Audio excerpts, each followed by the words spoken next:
वन्दे अहं श्रीगुरुना श्रीयुतपदकमलं श्रीगुरुना वैष्णवांश्च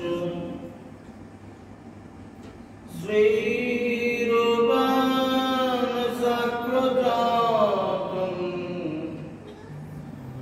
सहगणरघुनाथान्वितं तं सजीवं साद्वैतं सावधूतं परिजनसहितं श्रीकृष्णचैतन्यदेवं श्रीराधाकृष्णपादान् सहगणललितान् श्रीविशोधान्वितं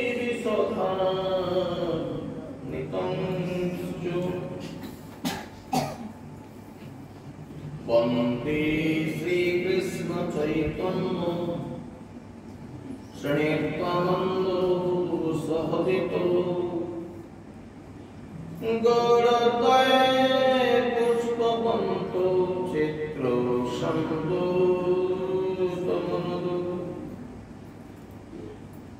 कनकरचिरगौरसर्वचित्तयकचौरव प्राकृतिं मधुरं दिवं पूर्णनाममुखितं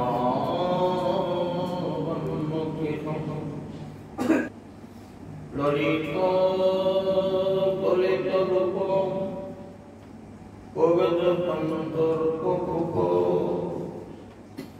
सदा स्फुरतु हृदि नट्यं सृष्टि नवद्वीपचन्द्रजय जय गदाधर गौराङ्ग नित्यानन्द कृपानिधि साद्वैतं शिवासादि प्राणबन्धो नमस्ते। जय गुरवे गौरचन्द्राय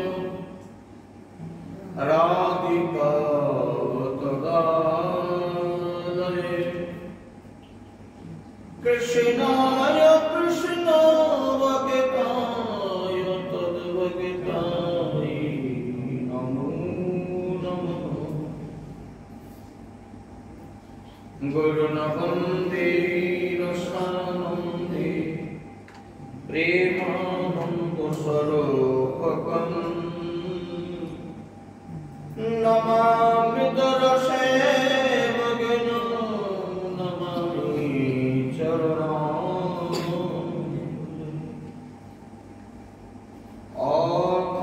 अखण्डमण्डलाकारं व्याप्तजिनं चराचरं तत्पदमिदर्शितं येन तस्मै श्रीगुरवे नमः। नमो महावदन्नाय कृष्णप्रेमप्रदायते कृष्णाय कृष्णचैतन्यनाम्ने गौरतीसे नमो नमः। आजानुलम्बितभुजो कनकावदातो संकीर्तनैकपीतरा कमलायताक्षो विश्वम्भरो द्विजवरो युगधर्मपालो वन्दे जगत्प्रियकरो करुणारभूतं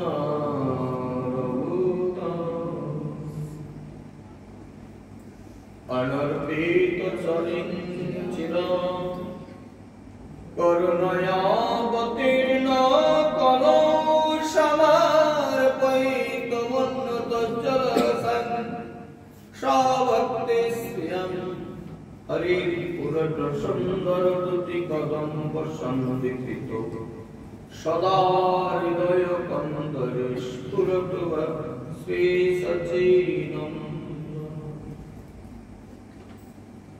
वृंदावै तुलसी देवै प्रिया वै केशव सच कृष्ण भक्ति प्रदे देवी सत्यवत्यै नमो नमः वाञ्छा कल्पतरुर्भस्य कृपा सिन्धु एव च पतितानां पावनेभ्यो श्रीगुरुवैष्णवेभ्यो नमो नमः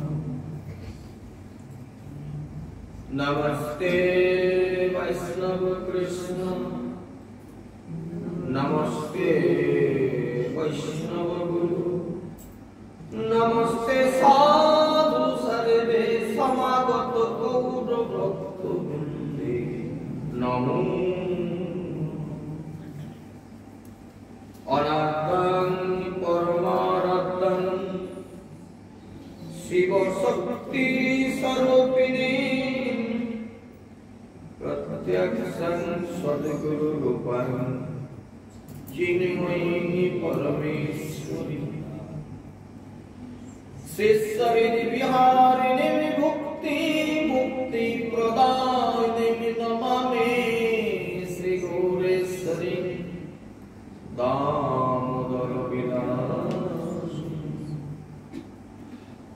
वारिशब्द सुरगणा सर्वार्थमुपक्रमे जंगेनत्ता कृतो कृत्वा सुष्ठं नमामि गजाननं बर्हापीडाभिरामं मृगमदतिलकं कञ्जत्सङ्गकम्बुकण्ठं स्मितसुभगमुखं सादरण्यस्तविरं श्यामं शान्तं त्रिभङ्गं रविकलवसनं कुसितं वैजयन्तं वन्दे वृन्दावनस्थं युवतिशतवृत्यं ब्रह्मगोपालदीक्षं मूकं करोति वचनं पङ्गुं लङ्घयतु गिरिं यते कृपातमं वन्दे परमानन्दमाधवं नारायणं नमस्कृत्य नरं चैव नरोत्तमं देवीं सरस्वतीं व्यासं ततो जयमुदीरये तुलसीकाननं यत्र यत्र पद्मवनानि च पुराणपठनं यत्र तत्र सन्निधि ग्रन्थे प्रारम्भे करि मङ्गलाचरणं सद्गुरु भगवान तिनेरि शरणे हये विघ्न विनाशनं अनायासे प्राप्त भये श्री श्री जय जय गौरमानंदी हरे हरे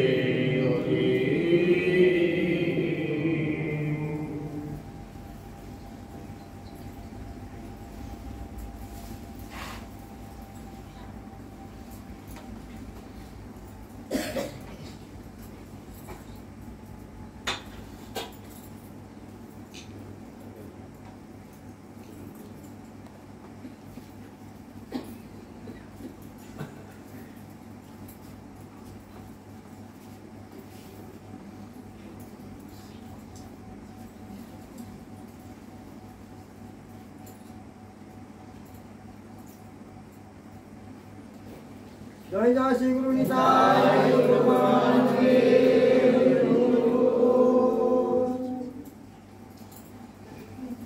সমাগত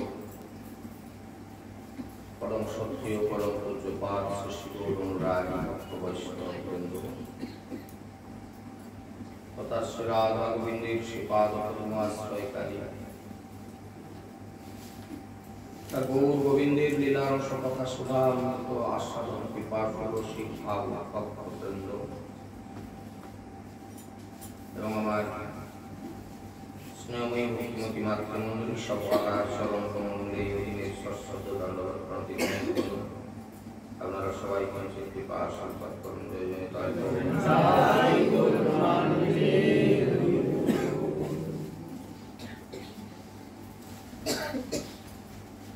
অতঃপর আমার পরম পূজ্যপাদ শ্রী গুরুদেব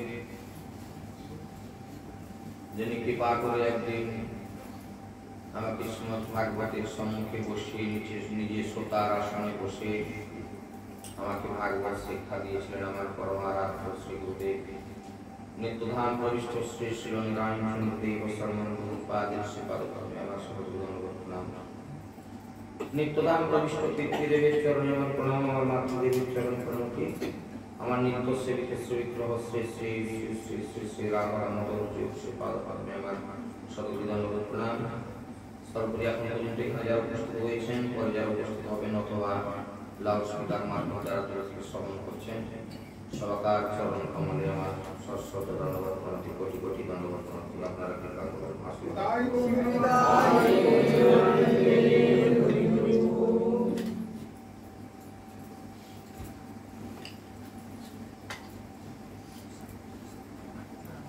তো আপনারা সবাই অবগত আছেন যে আজকে একাদশী দিবস তিথি প্রথমে খুব সংক্ষিপ্তভাবে আজকের এই একাদশী ব্রতের কথা দু চারটি কথা মাত্র খুব সংক্ষিপ্তভাবে বলে আমাদের আলোচনার মধ্যে প্রবেশ করব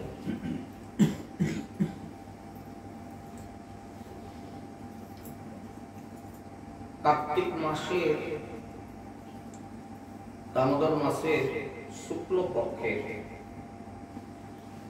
যে একাদশী এই একাদশীর মাহাত্ম্য স্কন্দ পুরাণে বর্ণনা আছে ব্রহ্মা নারদ সংবাদ রূপে মহারাজ যুধিষ্ঠির একদিন জিজ্ঞাসা করেছিলেন ভগবানকে হে পুরুষোত্তম এই কার্তিক মাসের শুক্লপক্ষের একাদশীর নাম কি কৃপা করে আপনি বর্ণনা করুন এবং একাদশী প্রতিপালন করলে কি ফললাভ করা যায় আপনি কৃপা করে আমার কাছে সে কথা বর্ণনা করুন তো ভগবান শ্রীকৃষ্ণ বললেন যে রাজা যুধিষ্ঠির তো এই কার্তিক মাসের শুক্লপক্ষের একাদশী যে একাদশী উত্থান একাদশী বা কিছু কিছু মহাজনেরা প্রবোধিনী একাদশী বলে মান্যতা দেন তো প্রজাপতি ব্রহ্মা ইতিপূর্বে নারদের কাছে এই একাদশীর মহিমা কীর্তন করেছিলেন তো এখন তুমি আমার কাছে সেই কথা শোনো যে কথা নারদ ঋষি বর্ণনা করেছিলেন সেই কথা শোনো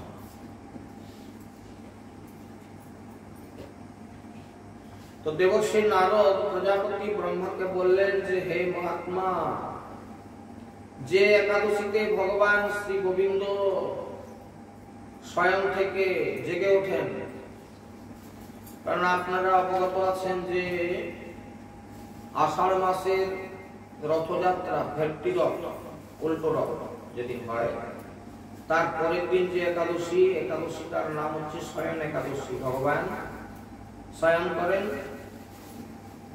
এবং এই কার্তিক মাসের শুক্লপক্ষের যে একাদশী যার নাম উত্থান একাদশী এতে তিনি জেগে ওঠেন এরকম একটি কথিত আছে সেই প্রবোধিনী বা উত্থান একাদশীর মহিমা আপনি আমার কাছে বর্ণনা করুন নারদ ঋষির জিজ্ঞাসার উত্তরে ব্রহ্মাজি যে কথা বলেছিলেন যে হে নারদ এই উত্থান একাদশী যথার্থই পাপনাশিনী, পুণ্যবর্ধিনী এবং মুক্তি প্রদায়িনী।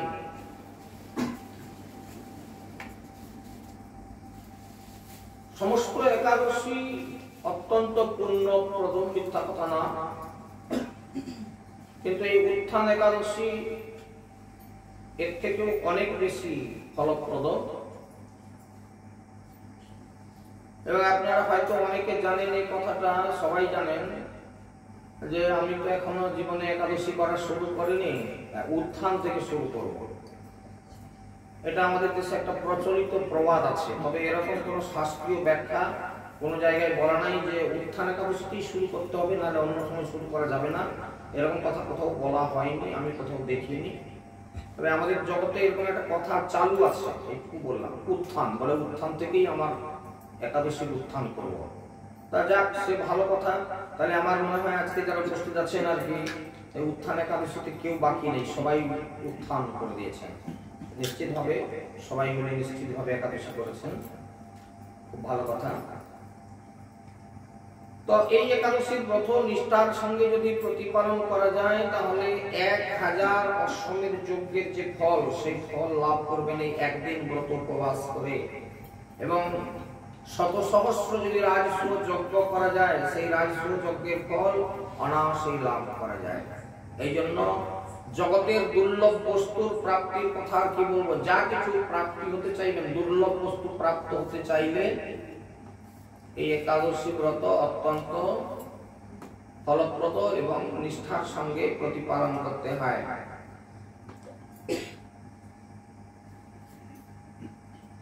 তো ব্রহ্মাজি বললেন, নারদ, যদি পর্বত প্রমাণও কারো পাপ রাশি থেকে থাকে, পর্বত প্রমাণ পাপ রাশি যদি থেকে থাকে, তাহলে এই প্রবোধিনী একাদশীতে ব্রত করে কেশবের অর্চন এবং রাত্রি জাগরণে হরিকথা শ্রবণ, হরিনাম সংকীর্তনের দ্বারা সেসব পাপ রাশি বিনষ্ট হয়ে যায়। আপনারা এতদিন পর্যন্ত যে কথাটা শুনে এসেছিলেন যে পাপকে ভোগ করেই শেষ করতে হয়, কিন্তু কিছু কথা লুকিয়ে আছে, যে জায়গায় ক্লু দেওয়া আছে, সেটা হচ্ছে একাদশী হরিবাসর তিথিতে নিষ্ঠার সঙ্গে ব্রত করলে কিন্তু এই পাপ রাশি ধ্বংস হয়ে যায়। তবে আমি অনেকবার বলেছি, আজকে আর সেরকম বেশি সুযোগ নেই, তবুও একটি কথাই বলি, সেটা হচ্ছে যে নিষ্ঠার সঙ্গে প্রতিপালন করা। যেমন অনেকে এরকম ব্রত করার পর তারপর ভাবছে ভীষণ খিদা লাগছে, না করলে ভালো হতো, 5 জনের কথা শুনে করলাম। এই যে মনের মধ্যে সংশয় আসলো, পূর্ণভাবে আপনার ব্রতটা নষ্ট হয়ে গেল। এই জন্য একনিষ্ঠভাবে কতটা কষ্ট হলো, কতটা এবং একাদশী তিথিতে নিদ্রা নিষিদ্ধ, রাত্রিতে ঘুম নিষিদ্ধ। কলির জীবের জন্য সেটাকে একটু লাঘব করা হয়েছে, যে ন্যূনতম অন্তত প্রথম প্রহরটা জাগৃত থেকে যদি অন্তত হরিবাসর করে, হরিকথা শ্রবণ করে, হরিনাম সংকীর্তনের মধ্যে কাটায়, তাহলেই হবে। সুতরাং আপনারা নিশ্চিতভাবে প্রত্যেকেই ভাগ্যবান, ভাগ্যবতী আজকে যারা হরিবাসরে এসে উপস্থিত হয়ে গেছেন। কারণ আমরা যৎকিঞ্চিত হরিবাসরে বসে হরিকথা শ্রবণ কীর্তন এবং নাম সংকীর্তন নিশ্চিতভাবে হবে। তো সেই জন্য এই ব্রতের উপবাসে যত প্রকার শ্রেষ্ঠ তপস্যা আছে, ঋষিগণ যুগ যুগ ধরে যে সমস্ত তপস্যা করেন, সমস্ত তপস্যার ফল এই একাদশীর উপবাসে পাওয়া যায়। তো যথাযথভাবে ব্রত পালন করলে আশাকৃত ফল লাভ হয়, এবং অবিধিতে উপবাস করলে, কেউ যদি বিধি না মেনে উপবাস করে, তাহলে স্বল্পমাত্র ফল প্রাপ্তি হয়, খুব অল্প প্রাপ্তি হয়, বেশি হয় না। যেমন একটু কথা বলি, আমি পারি না বাবু, মোটামুটি এরকম অন্নটা খাই না, রুটি খেয়ে করি। শাস্ত্রে কিন্তু রুটি খেয়ে একাদশী করার বিধান, সুজি খেয়ে একাদশীর বিধান, পরোটা খেয়ে একাদশীর বিধান কোথাও দেওয়া নেই। তথাপি কেউ যদি মনে করে যে আমি একাদশী করতেছি, আজকের দিনটা আমি অন্ন খাবো না, তো ভগবান বলেন আচ্ছা ঠিক আছে। 1 নম্বর কথা হচ্ছে কার্তিক মাসটাই হচ্ছে, এটা হচ্ছে মানে বিশেষ ছাড়ের মাস। হ্যাঁ, যেমন এই যে সব দোকানে পুজোর সময় সব ছাড় দিচ্ছে না, এত % পর্যন্ত ছাড়, গহনার মজুরি 100% ছাড়, এসব ক্যানভাস করে করে যাচ্ছে না। হ্যাঁ, এই ধনতেরাস উপলক্ষে 100% ছাড় এসব দিচ্ছে। ভগবান এই মাসে এরকম ছাড় দিচ্ছেন যে কার্তিক মাসে অন্তত শুক্লপক্ষে যারা একাদশী ব্রত করেছেন বলে তা মনে করেন, যেভাবেই করুন না কেন, ভালো খারাপ কে কিরকম করেছে, কতটা নিষ্ঠা কতটা অনিষ্ঠা, এটা না করেও যদি কেউ মনে করে যে আমি একাদশী করেছি, হ্যাঁ এই ঠিক আছে, পরোটা সুজি লুচি যা খুঁজি খেয়েই আমি করবো, অন্যটা খাবো না, এটাই আমার একাদশী, ধন্যবাদ। ভগবান বলছেন যে তাতেও সে কিছু ফল পাবে, স্বল্প মাত্র ফল পাবে, বেশি না পেলেও কিছু দেয়া হবে, হ্যাঁ সান্ত্বনা পুরস্কার দেওয়া হবে, যেটা অন্য সময় দেওয়া হয় না। এটা কার্তিক মাসেই ভগবান দিচ্ছেন, বিশেষ ছাড় দিচ্ছেন। যাই হোক না কেন, এই একাদশীর উপবাসের ফলে এমনকি পর্যন্ত ব্রহ্ম হত্যা, ভ্রূণ হত্যা জনিত যে মহাপাতক, ব্রহ্ম হত্যা এবং ভ্রূণ হত্যা, এগুলি পাপের মধ্যে সব থেকে ভয়ঙ্কর পাপ, এবং এর জন্য ভয়ঙ্কর ধরনের নরক যন্ত্রণা আমাদেরকে পেতে হয়। তো সুতরাং সেই নরক যন্ত্রণা থেকে মুক্তি লাভের উপায় স্বরূপ কেউ যদি এই প্রবোধিনী একাদশীতে ব্রত করেন, তাহলে অবশ্যই সেই পাপ থেকে সে মুক্তি লাভ করবেন এবং অশ্বমেধ যজ্ঞের পর্যন্ত ফল লাভ করবেন, এবং এই উপবাসে রাত্রি জাগরণে অনায়াসে সে পাপ রাশিকে ধ্বংস করতে পারবে।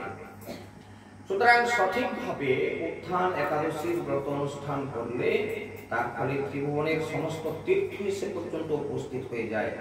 এখন এই সঠিক তথ্য সম্পর্কে অনেকবারও যদি বলেছি, তবুও আজকে খুব সংক্ষিপ্তভাবে খুব কম সময়ের মধ্যে একটু বলিতে বলে, তাহলে এখন অনেকের আকাঙ্ক্ষা তাহলে সঠিক একেবারে পাংচুয়াল করতে গেলে কি করতে হয়, তাহলে মনে করে শুনুন দু চারটে কথা। কথাটা হচ্ছে একাদশী ব্রতের নিয়মটা যেটা, সেটা হচ্ছে কিন্তু শুধুমাত্র একাদশীর দিনের জন্য নয়। এই নিয়মটা প্রতিপালন করতে গেলে, একাদশী ব্রতকে পূর্ণাঙ্গতা দিতে গেলে 3 দিন এই নিয়মটা প্রতিপালন করতে হয়।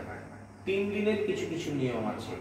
1 নম্বর দশমী তিথি থেকে, মানে একাদশীর পূর্ব দিবস থেকে আপনার কিছু নিয়ম চালু হয়ে যাবে। এই দিন থেকেই আপনার আহারের মধ্যে সংযমতা থাকবে। দুপুরে অন্ন পাবেন বটে, কিন্তু সেটা সংযমতার সঙ্গে, একবারে এমন উদর ভর্তি করে দিলেন রাত্রি 11টা পর্যন্ত তাতেই ঢেকুর যা দিচ্ছে না, সে কঠিন ব্যাপার। এরকমটা না, স্বল্পাহার। আর দশমী তিথি থেকে স্নান করে আজ থেকেই প্রার্থনা যে আগামীকাল একাদশী পরিবার তিথি, তাহলে কতটা সংযুক্ত হয়ে যাওয়া, দেখুন কতটা সিনসিয়ার হয়ে যাওয়া মনের দিক থেকে। আগামীকাল ভগবানের সেই কেশব ব্রত আমি প্রতিপালন করব, আজ থেকে তার প্রস্তুতি শুরু হয়ে গেল, হ্যাঁ, এবং আজ থেকে ভগবানের প্রার্থনা শুরু হয়ে গেল, এবং রাত্রি থেকেই তার প্রার্থনা। আবার ঘুমাতে যাওয়ার আগে রাত্রিতে অবশ্যই অন্ন সেদিনকে পাবেন না, দশমীর রাত্রিতে কখনোই অন্ন পাওয়া যাবে না। অন্ন গ্রহণ করলে পরের দিন একাদশী করা যাবে না। বুঝা গেছে? কারণটা হচ্ছে কি, কারণটা হচ্ছে আপনার ভোর 4:30 বাজতে বাজতে আপনাকে মঙ্গলাচরণ করতে হবে, এবং তারপর ব্রতের জন্য আপনাকে সংকল্প গ্রহণ করতে হবে। তাহলে তখন যদি আপনার পুরো অংশটা পাচন না হয়, মানে অন্ন পেটের মধ্যে পাচন হয়নি, তখন আপনি রাত্রি 10টায় খেয়েছেন বেশ করে, হ্যাঁ, অন্ন খেয়েছেন, সেই অন্নটা পাচন হতে হতে দেরি লাগবে, তো ফলত আপনার তো অন্ন পাচন চলছে, আপনি আর কি একাদশী করতে করবেন? তার মানে একাদশী ব্রতের মধ্যে আপনার অন্ন রস পেয়ে যাচ্ছে। সুতরাং এই একাদশীটা সম্পূর্ণভাবে বিনষ্ট।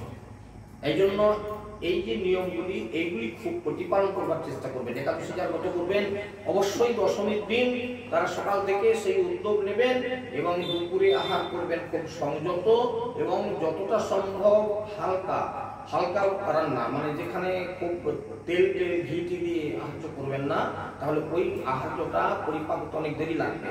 সেই কারণবশত খুব সহজ পাচ্য অন্ন গ্রহণ করবেন।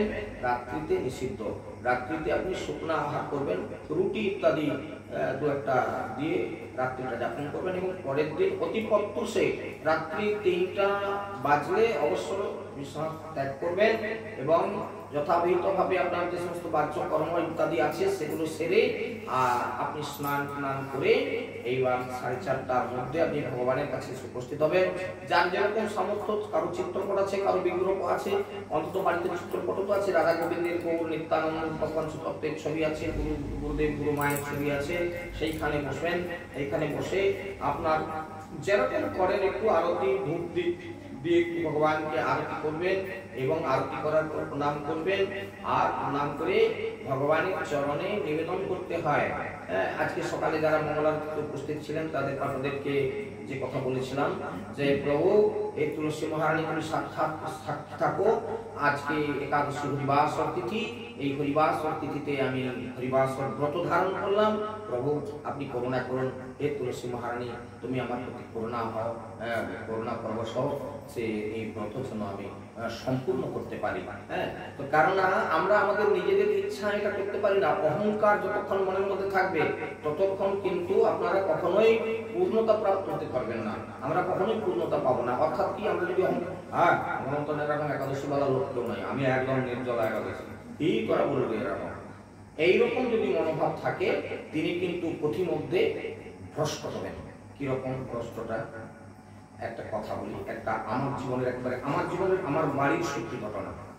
আমার ছেলেটি একাদশী পাবে, সে কিছু খাবে না। আমি বাবা সত্যি কথা বলতে এই সবজি দুধজাত বস্তু আমি পাই বাবা দুয়ারে, কিন্তু এই ছেলে মেয়েরা এরা কিছু খাবে না। সেদিন করেছি না, আমি ওই দিনকে বিকেলবেলা আমার একটা হরিবাসন ছিল, তা আমি চলে গেছিলাম, সন্ধ্যায় এসে আবার আরতি করে মন্দিরে আসবো, একেবারে সত্যি কথা। বাড়িতে এসে উঠে দেখি না ডাক্তার, কি ব্যাপার আমি তো চমকে গেছি, ডাক্তার কার জন্য হলো? দেখি না ছেলের পা হাত খেঁচে গেছে, ডাক্তার গিয়ে বসছে, আমাদের ডাক্তারবাবু আছে নাকি এখানে জানি না, উনি গিয়েছেন। তো ডাক্তারবাবু পরীক্ষা টরীক্ষা করে আমি এখন কাপড় চোপড় ছেড়ে আরতি করতে যাবো, কাপড় করছি, তা বলছেন কি আমার কথাটা কানে রাখছে, তুমি একাদশীকে এখন প্রণাম করে দাও, দিয়ে তুমি এক মুঠা মুড়ি ভিজিয়ে জল খাও, তারপরে তোমাকে ওষুধটা দিলাম একটা, তারপরে 5 মিনিট পরে এটা তুমি খাও, খেয়ে দিয়ে তারপরে আরেকটা ওষুধ দিচ্ছি। আমি আরতি করে বেরিয়ে এসে দেখি না দিব্যি ছেলে আমার দৌড়াদৌড়ি করছে, দোস্তামি করছে। বলে ডাক্তারবাবু বসে আছেন তখন পর্যন্ত 12 ঘন্টা 45, বলে কিছু হয়নি, জল টল না খেয়ে শরীর শুকিয়ে গেছে না। তা এই জন্য যদি কেউ অহংকার করে বলে যে আমি অনেক কিছু করে ফেলবো, তাহলে কি হলো? সন্ধ্যাবেলা তার একাদশী নষ্ট করে দিতে হলো। এই জন্য আমি সবাইকে অনুরোধ করব যে নির্জলা ব্রত করতে পারলে ভালো। এটা 1 নম্বরের একাদশী। একাদশীর 10টা বিধান আমি আপনাদের বলেছিলাম, অনেকবার বলেছি, আজকে সময় চলে যাবে, তবুও একটু বলে দিই, অনেকে হয়তো উৎসুক আছেন কিরকম করে 10 রকমের একাদশী হয়।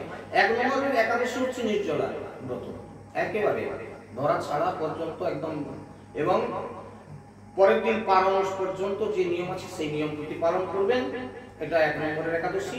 আমি 1 নম্বর একাদশী করতে পারবো না, তাহলে ঠিক আছে 2 নম্বর একাদশী আপনার জন্য অপেক্ষা করছি। সেটা কি না, একবার মাত্র সূর্য অস্তকালীন ভগবানের চরণামৃত সেবা করা, ভগবানকে স্নান করানো হয়, সেই তুলসী এবং এই সঙ্গে চরণামৃত একবার মাত্র পান করবো। সেটা একটু হতে পারে, একটু বেশিও হতে পারে, শরীরের প্রয়োজনে যে এইটুকুই আমি এখন করবো। এটা 2 নম্বর বলা একাদশী। 3 নম্বরের একাদশী যারা, যে ওটা আমি একবার নিলে হবে না, ভগবানের চরণামৃত অন্তত 2 বার পেতে হবে, সকাল 10টা-11টার দিকে একবার, আর বেলা গড়িয়ে বা সন্ধ্যার দিক করে একবার। এটা 3 নম্বরের একাদশী। 3 নম্বর বলা পারবে না বলে আমি 4 নম্বর একাদশীটা কি বিধান আছে বাবা না, এরপরের যে একাদশীটা, সেই একাদশীটা হচ্ছে শুধুমাত্র দুগ্ধজাত বস্তু একবার মাত্র গ্রহণ করে একাদশী, এটা 4 নম্বর বলা। এরপরে যে 5 নম্বর একাদশী, একবার গ্রহণ করলে হবে না, দুগ্ধ বা দুগ্ধজাত সামগ্রী আমাকে আরেকবার অন্তত পেতে হবে, 2 বার 3 বার পেতে হবে, এটা 5 নম্বর হলো। 6 নম্বর হচ্ছে শুধু দুগ্ধ বা দুগ্ধজাত বস্তু হলে চলবে না, কিছু সবজি টবজি ইত্যাদি যেগুলো পাওয়া যেতে পারে সেই রকম কিছু বস্তু আমাকে সেবা করতে হবে একবার, তাহলে সেটা 6 নম্বর হলো। 7 নম্বর বলা হচ্ছে না একাধিকবার,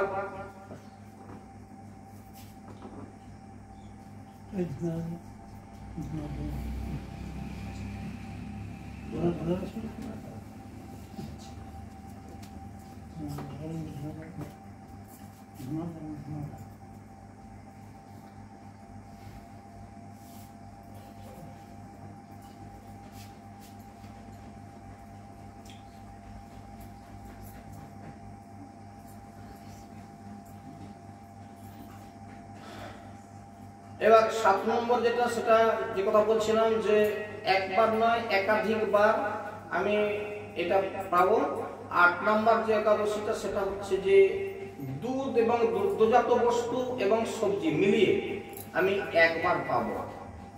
9 নাম্বার হচ্ছে দুবার পাবো, আর 10 নাম্বার যে একাদশীটা সেটা হচ্ছে দুগ্ধ বা দুগ্ধজাত সামগ্রী এবং সবজি ইত্যাদি ফলমূলাদি আমি একাধিকবার, একবার, দুবার, তিনবার পর্যন্ত আমি পাবো। আমি বাবা আপনাদের কাছে স্বীকার করছি আমি ওই 10 নাম্বার বলা একাদশী, মিথ্যা কথা বলতে লাভ নাই। তা আপনারা পারলে নিশ্চিতভাবে আগে থেকে যাবেন। এর বাইরে কোনো একাদশীর সিদ্ধান্ত নাই যে রুটি খেয়ে, লুচি খেয়ে, সুজি খেয়ে, সামা চাল খেয়ে এরকম একাদশীর বিধান কোথাও কিন্তু দেখানো হয়নি পর্যন্ত। তবে মহাজনরা যুগে যুগে বিভিন্ন রকম তারা সিদ্ধান্ত করেছেন, তাদের ক্ষমতা আছে বলার, যাক সে কথায় আমি তাদের সমালোচনায় আমি যেতে চাই না। যিনি যেটা বলেছেন তার জন্য তার ভালো কথা।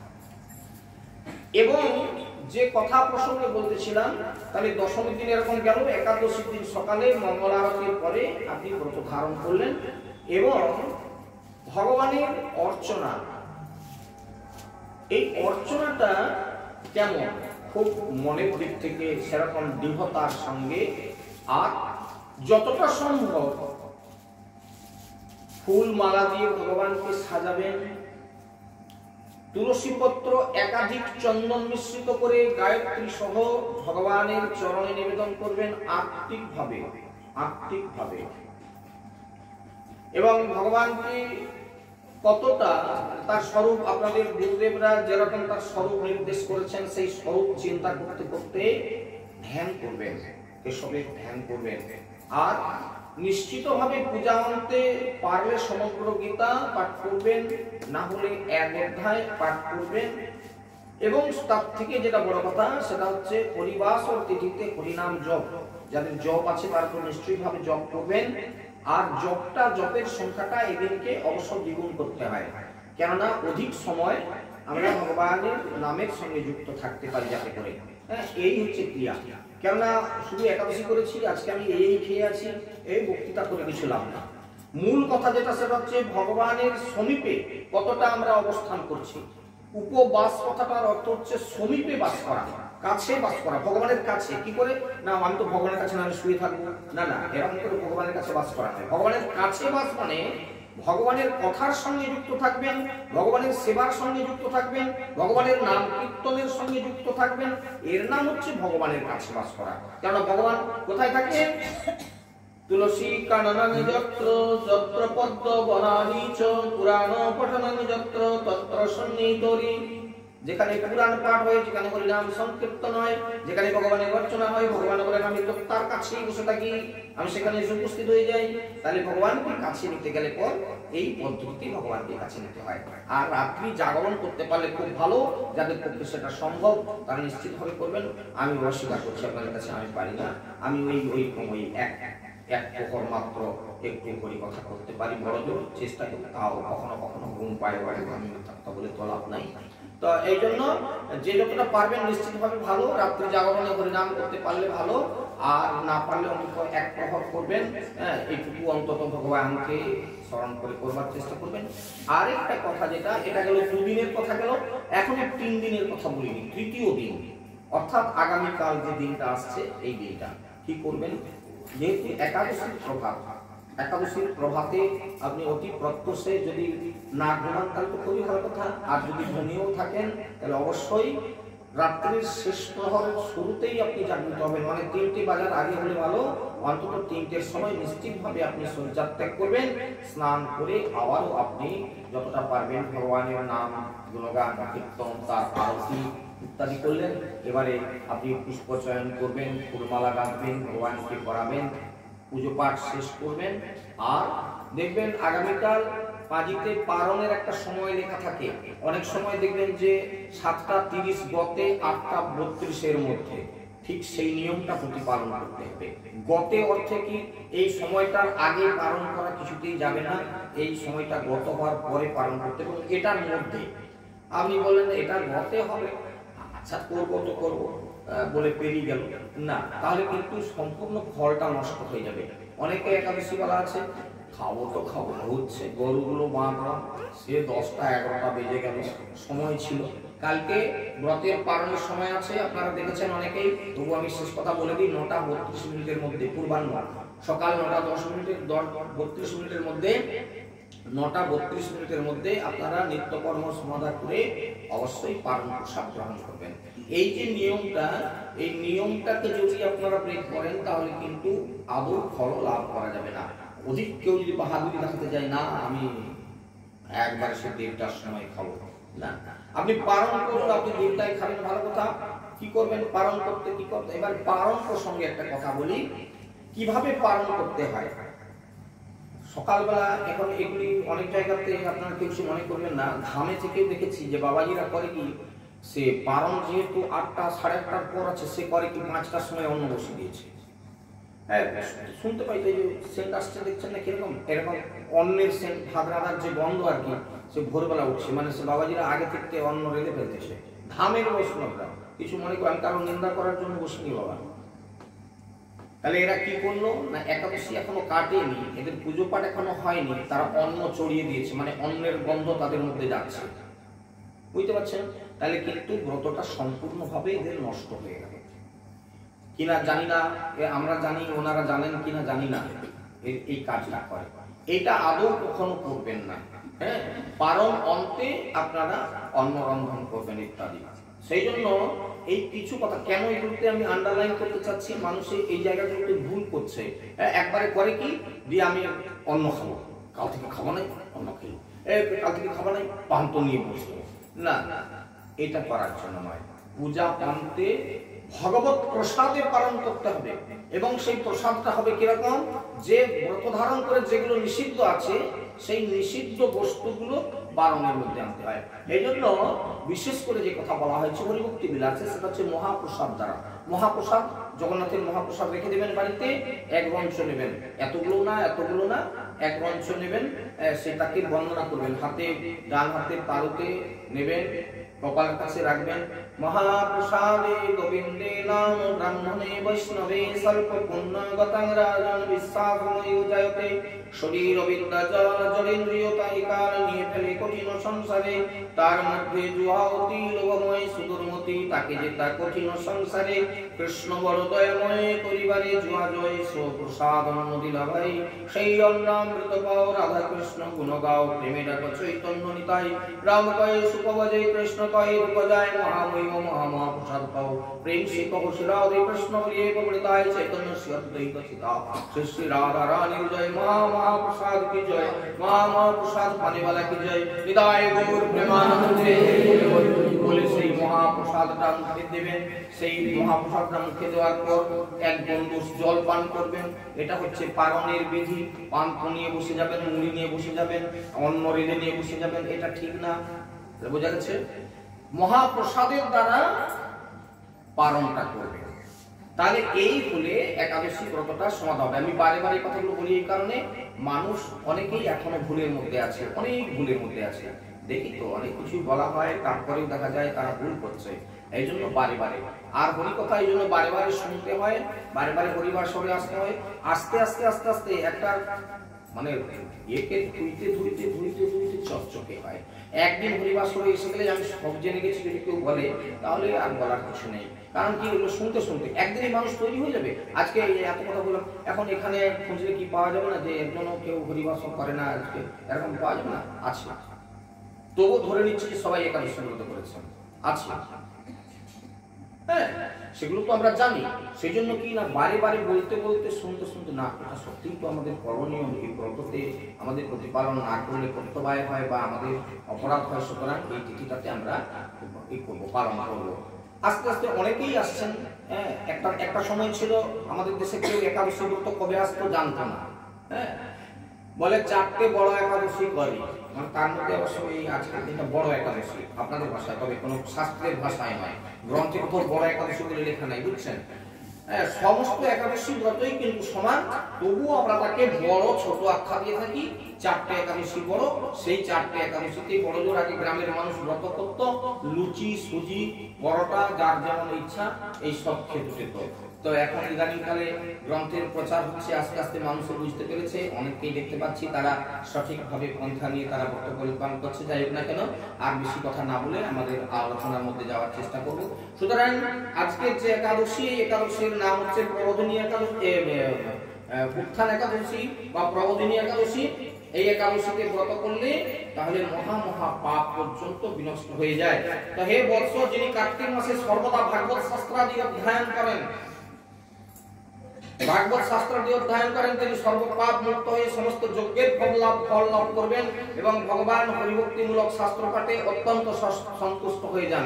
হ্যাঁ, এই শাস্ত্র পাঠের মতো, গ্রন্থ শোনার মতো এরকম পূর্ণ আর অন্য কিছুতে নেই। শ্রদ্ধায় যারা শ্রবণ করছেন, এই জন্য মহাপ্রভু বলে দিয়ে গেছিলেন, কলির জীব তোমরা বেশি কিছু করতে না পারো, মাত্র 3টা কাজ করবে। ওই 3টা কাজ কি কি? 1 নম্বর হচ্ছে শ্রদ্ধায় ভাগবত শ্রবণ, 2 নম্বর হচ্ছে হরিনাম সংকীর্তন, আর 3 নম্বর হচ্ছে বৈষ্ণব সেবা। আর যদি কিছু না করতে পারো, এই 3টা কাজ অন্তত নিয়মিত করো, তাহলেই তোমাদের মুক্তির উপায় হয়ে যাবে। শ্রদ্ধায় ভাগবত শ্রবণ করার অর্থটা কিন্তু একটু আন্ডারলাইন করব। এটা অনেকবারই আমি করি, আজও একবার করব। তার কারণটা হচ্ছে মানুষে আসে, তারা গুজগাছ করে, গল্প করে, বাইরের দিকে উঠে যায় আর বলে আমি হরিবাসরে গিয়েছিলাম। এই কাজগুলো নিষ্ঠার সঙ্গে প্রতিপালন করতে হয়।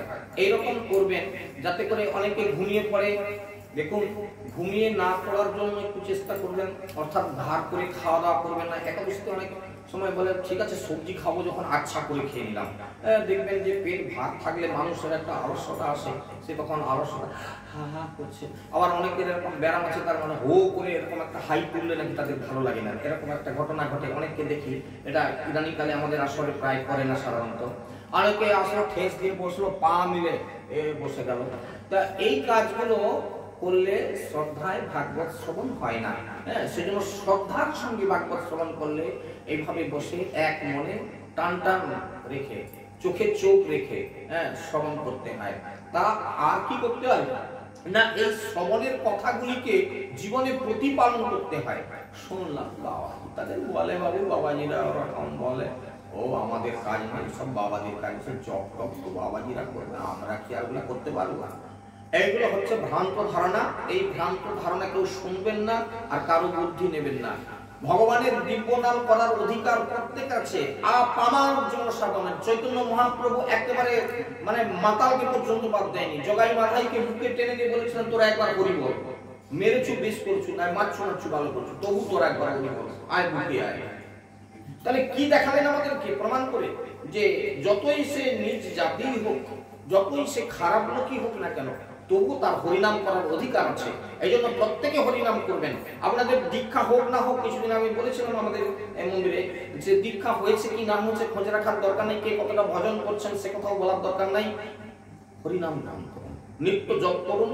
এই জপটা করলে কি হবে, যাদের দীক্ষা হয়নি তারাও পর্যন্ত হরিনাম জপ করতে পারেন। চৈতন্য চরিতামৃতে উল্লেখ করা আছে, আপনারা যদি জানতে চান কাছে বসবেন, ওই জায়গাটা পাঠ করে শুনিয়ে আপনাদেরকে বলবো যে যেখানে কবিরাজ গোস্বামী পাদ বলছেন যে দীক্ষা বা পুরস্চরণাদির অপেক্ষা রাখে না হরিনাম করার জন্য, কিন্তু হরিনাম যে কোনো সময় করলে কি হবে, আপনার সমস্ত ইচ্ছা পূর্ণ হবে। কারণ কি, এই হরি নামটা হচ্ছে নাম চিন্তামণি কৃষ্ণ চৈতন্য রস বিগ্রহ, পূর্ণ শুদ্ধ নিত্য মুক্ত ভিন্ন আত্মা নাম নামি। তাহলে কি, নাম চিন্তামণি কৃষ্ণ। আপনি যখন জপ করছেন তখন যার নাম, সে তখন নড়ে চড়ে বসে উঠে আমাকে ডাকছে, তাহলে আমি তার জন্য কি করতে পারি? ভগবান তখন কৃপা করে আপনার দীক্ষার ব্যবস্থা করে দিবেন, আপনার কাছে গুরু রূপ ধারণ করে। কেননা আপনারা এই কথাটা সকলেই জানেন যে জীবের নিস্তার লাগি নন্দ সুত হরি, ভুবনে প্রকাশন গুরু রূপে ধরি। তাহলে কি, ভগবান কৃষ্ণ কি করেন, তার সেই কৃষ্ণের নাম ধরে যখন আপনি ডাকতে থাকেন, কৃষ্ণ তখন দৌড়ে এসে দেখেন একটু দীক্ষা টিক্ষা হয়নি, ঠিক আছে, তখন তাহলে কি করে একে উদ্ধার করা যাবে? তাহলে আমি গুরু রূপ ধারণ করে সংসারে গিয়ে একে দেখা দিই, দেখা যাবে যে আপনার সুযোগ হয়ে যাচ্ছে। কিন্তু অমুক সুযোগ হল এইখানে আস্তে আস্তে, তাহলে আপনাদের গুরু বাড়ি কোথায়, উনি কি, আমি যদি যেতাম, হ্যাঁ চলো না দেখি কিভাবে সুযোগ হয়। দেখুন, দেখা গেল যে তার সঙ্গে গেল, বাবা আসছিলাম এরকম, আপনি একটু আমাকে বিকালে করুন, আর এরকম, আচ্ছা ঠিক আছে বাবা হবে। তাহলে দেখুন আপনার সুযোগ হয়ে গেল। তাহলে কি, ভগবান কখন কিভাবে আসবে? বাজার যেতে যেতে রাস্তাঘাটে কথা বলতে বলতে গুরু যোগাযোগ হয়ে যাবে। পাড় প্রতিবেশীদের গুরু এসেছে বাড়িতে, সেখানে হয়তো কোনো রকম আমন্ত্রিত হয়ে আমি গিয়েছি বা সেখানে গিয়ে একটু প্রণাম করলাম, হওয়ার পরে আমার মধ্যে জাগৃত হলো যে এনাকে আমি যদি গুরু পদে করাই বসিয়ে দিই তাহলে কেমন হয়, হয়তো হয়ে গেল। তাহলে এইভাবে আপনি হরিনাম করতে করতে সদ্গুরু আশ্রয় পাবেন, সাধু সঙ্গ পাবেন। হ্যাঁ, হরিনাম করতে করতে প্রায় দেখি যে কিছু কিছু নতুন মুখ আসছেন। কিভাবে আমি জানি সেটা কিভাবে, নিশ্চিতভাবে যে কেউ আসেন, চল না যাই, দেখুন সুযোগ হয়ে যাচ্ছে। এই সুযোগটা সকলে পায় না, এই সুযোগটা যার হয়েছে তিনি জানবেন তার কিছু পুণ্য আছে, সেই পুণ্যের ফলস্বরূপ তিনি আজকে হরিবাসরে আসতে পেরেছেন। এত সোজা না, সবাই আসতে পারবে না, জগতে অনেক মানুষ আছে, তো আপনারা কয়জন আছেন আর কোথায়? এই জন্য কথাটা হচ্ছে যে তাহলে ভগবানের দিব্য নাম জপ করুন, সেই জপের মধ্য দিয়ে আপনি ভগবানকে লাভ করবেন। তো আর বেশি কথা না বলে এই কার্তিক মাসে বিশেষ করে সর্বদা যারা ভাগবত শাস্ত্র আদি অধ্যয়ন এবং শ্রবণ করেন তারা সর্বপাপ থেকে মুক্ত হয়ে সমস্ত যজ্ঞের তার ফল লাভ করতে সমর্থ হবেন। এবং ভগবান এই হরিকথা এবং হরিনামের দ্বারা এবং সমবেতভাবে এই যে হরিবাসর এককভাবে বাড়িতে করলেন সেটাও পাবেন, না পাবেন এমন কথা না, কিন্তু সমবেত প্রচেষ্টায় এই যে এতগুলো মানুষের মন ভগবানের দিকে, ভগবান কোথায় থাকবেন? কিছুদিন থাকতে পারেন তিনি ফাঁকে বসে, না স্বর্গে বসে থাকতে পারবেন, বৈকুণ্ঠে বসে থাকতে পারবেন? এতগুলো মানুষ টান টান হয়ে কথাটা শুনছে মানে কি? কথাটা শুনছে মানে সবাই একাত্ম হয়ে গেছে, তার মানে এতগুলো মানুষের ডাক ভগবান কখনোই অপেক্ষা করতে পারেন না। এই জন্য সাধু সঙ্গের উপরে জোর দিলেন। সাধু সঙ্গ সর্বশাস্ত্রে কয়, লব মাত্র সাধু সঙ্গ সর্বসিদ্ধি হয়। লব মাত্র মানে একটুও যদি কেউ ছিটে ফোটাও যদি কেউ অন্তত নিয়ে নেয় তার সর্বসিদ্ধি হয়ে যায়। চল আজকে যাবো মন্দিরে, আসলো বটে, ভালো লাগে না, ঘুম পাচ্ছে, মানে কি করি, বস না আর চলে যাবো দাঁড়া, এই হয়ে গেল। এই করে করে তাকে হয়তো বসে রাখলো, সে খালি বাইরে থেকে যায়, ঘুমায়, তবু ভালো। ভগবান বলে যে তুই একদিন যে হরিবাসরে আসছো তাই ভালো। হরিবাসরে এসেছো, বাড়িতে তো বলা আছে নাকি, বাড়ির লোক জেনেছে তো যে হরিবাসরে গেছে আমার স্বামী বা ইত্যাদি কিছু আমার ছেলে, হ্যাঁ, তাতেই ভগবান ধরে নেয় যে তোমার নাম প্রেজেন্টটা হয়ে গেল একদিনের সাধু সঙ্গ। কি এত মাহাত্ম্য আছে, সেই কারণবশত অতএব হে মুনিবর, কার্তিক মাসে সমস্ত গৌণ কর্ম বর্জন করে কেশবের সামনে হরি কথা শ্রবণ কীর্তন করা কর্তব্য। গৌণ কর্ম, গৌণ কর্ম কি? এইখানটায় একটু লাউ গাছ লাগাই, হ্যাঁ লাউ গাছ লাগাই, দু চারটে ঝিঙা এখানটা লাগাই, এগুলো হচ্ছে গৌণ কর্ম, এগুলো মুখ্য কর্ম না। একাদশীর দিন বা এই ব্রতের সময় কার্তিক মাসের এগুলো মুখ্য কর্ম না। মুখ্য কর্ম হচ্ছে হরিকথা, হরিনাম সংকীর্তন, ভগবান শ্রীহরির যতটা সেবা করা যায়, আর এগুলো হচ্ছে গৌণ কর্ম। এই জন্য ব্রহ্মাজি বললেন নারদ ঋষিকে যে হে মুনিবর, কার্তিক মাসে সমস্ত প্রকার গৌণ কর্ম বর্জন করে কেশবের সামনে, ভগবানের সামনে হরিকথা শ্রবণ কীর্তন। এই যে ভগবানের সামনে বসে আপনারা হরিকথা শ্রবণ করছেন, সামনে তুলসী মহারানী বসে আছে, কোন জায়গাটাতে বসে আছেন দেখছেন? এই আপনারা ওই যে বিভিন্ন জায়গায় অফিসে ঢুকলেই, আজকে একটা অফিসে যেতে হয়েছিল আমার প্রয়োজনে, তো দেখলাম যে আপনি সিসি ক্যামেরার আয়ত্তাধীনে রয়েছেন। তো আপনারাও কিন্তু এই যে তুলসী মহারানী বসে রয়েছেন, ভগবান কেশব এখানে বসে রয়েছেন, আপনারা কিন্তু সিসি ক্যামেরার আওতায় বসে আছেন, অর্থাৎ ভগবান কেশবের দৃষ্টির মধ্যে বসে আছেন। এখানে বসে আন কথা বললে আপনারা একটু গন্ডগোল হয়ে যাবেন। ভগবান দেখলো যে এই গোলমাল করছে, হ্যাঁ, এ ঘন ঘন বাইরে করছে, এ ঘুমাচ্ছে, এ অন্যদিকে মন দিচ্ছে, এ ভগবান কেশবের সামনে বসে আছেন। এই জন্য সিসি ক্যামেরার সামনে আপনারা বসে আছেন, কারণ এই যে তুলসী মহারানীর সামনে হরিকথা হচ্ছে না, এই কি গুরুত্বপূর্ণ জিনিস আপনারা হয়তো অনেকে জানেন, অনেকে জানেন না। যেখানে হরিবাসর হয়, যেখানে হরিনাম সংকীর্তন হয়, যেখানে ভগবানের অর্চনা হয়, তুলসী মহারানীকে আগে নিয়ে এসে সেখানে বসাতে হয়। উনি হচ্ছেন সর্বসাক্ষী। আপনারা আজকে হরিবাসরে এসেছেন, ওনার সাক্ষাতে আপনার নাম প্রেজেন্ট হয়ে গেছে অলরেডি। আপনি যদি এবার বাড়িও চলে যান, আপনি যদি এবার ঘুমিয়েও যান, তা সত্ত্বেও ওই প্রেজেন্টটা আপনার থেকে যাবে। আপনার মৃত্যুর পূর্বেই তুলসী মহারানী গিয়ে সাক্ষী দিয়ে দেবে, ইনি এতদিন হরিবাসরে এসেছেন, আমি সাক্ষী। এই জন্য প্রত্যেকটি হরিবাসর আমাদেরকে খুব গুরুত্ব সহকারে, প্রত্যেকটি হরিবাসর, আর জীবনে সুযোগ আসলে কোনো হরিবাসর মিস করবেন না। সুযোগ এই সুযোগ, যেমন অনেককে দেখছি নিয়মিত, অনেককে দেখছি অনিয়ম। এই অনিয়মটাকে যতটা সম্ভব ত্যাগ করার চেষ্টা করবেন। সুযোগ আছে, কালকে তো আর হবে না, আর তো আমরা এই দিন চারেক তো থাকছি গতের মধ্যে নাকি, আর 4টে দিন সময় পাবো, 4 দিন পরে তারপর যে কে কোথায় থাকবে না সুযোগ, আর 4 দিন পরে তো আর সুযোগ পাওয়া যাবে না, যতটা কষ্ট হোক চলে যাবে। এইরকম টান টান হরিবাসরের দিকে নজর রাখবেন। সোমবার একটা দিন সপ্তাহে হয়, কখনো ছাড়বেন না। আমি তো আর মঙ্গলবার খুঁজলে পাবো না। আর হরিবাসর একটা করা এত সহজ কথা না, আপনারা খুব ভালো করে মনে রাখবেন। ঈশ্বরের কি করুণা, এখানে একটা হরিবাসর করার সুযোগ করে দিয়েছেন আমাদেরকে। এবং আমি নিজে ব্যক্তিগতভাবে মনে করি আমি এর মধ্যে যুক্ত আছি বলে ঈশ্বরের করুণায়, যাই হোক আপনাদের করুণায় আমার একটু হরিবাসর করা হয়ে যায়। আমি যদি ফাঁকে থাকতাম আমার জীবনে এই সুযোগটা আসতো না। চাপের মধ্যে আছি, আসতেই হবে বাবাজিকে, সেই জন্য আসি আমি। আর আসি বলেই আমার হরিবাসর হয়ে যায়। ঠিক এইরকম আমাদেরকে একটা দায়িত্ব নিতে হবে। অনেকে দায়িত্ব নিতে চায় না, বলে আমার ওখানে গেলে জানি কি আবার কি দায়িত্ব দিয়ে দেবে, বাবা আমার তাড়াতাড়ি যেতে নাইতে পারে, আমার বিয়ে আছে। দায়িত্ব না নিলে কখনো কাজ করা যায় না। হ্যাঁ, যারা দায়িত্বহীন এরা সারা জীবনই দায়িত্বহীন থেকে যায়। এই জন্য দায়িত্ব নিয়ে হরিবাসর করুন। প্রত্যেকটা হরিবাসরকে গুরুত্ব দিবেন।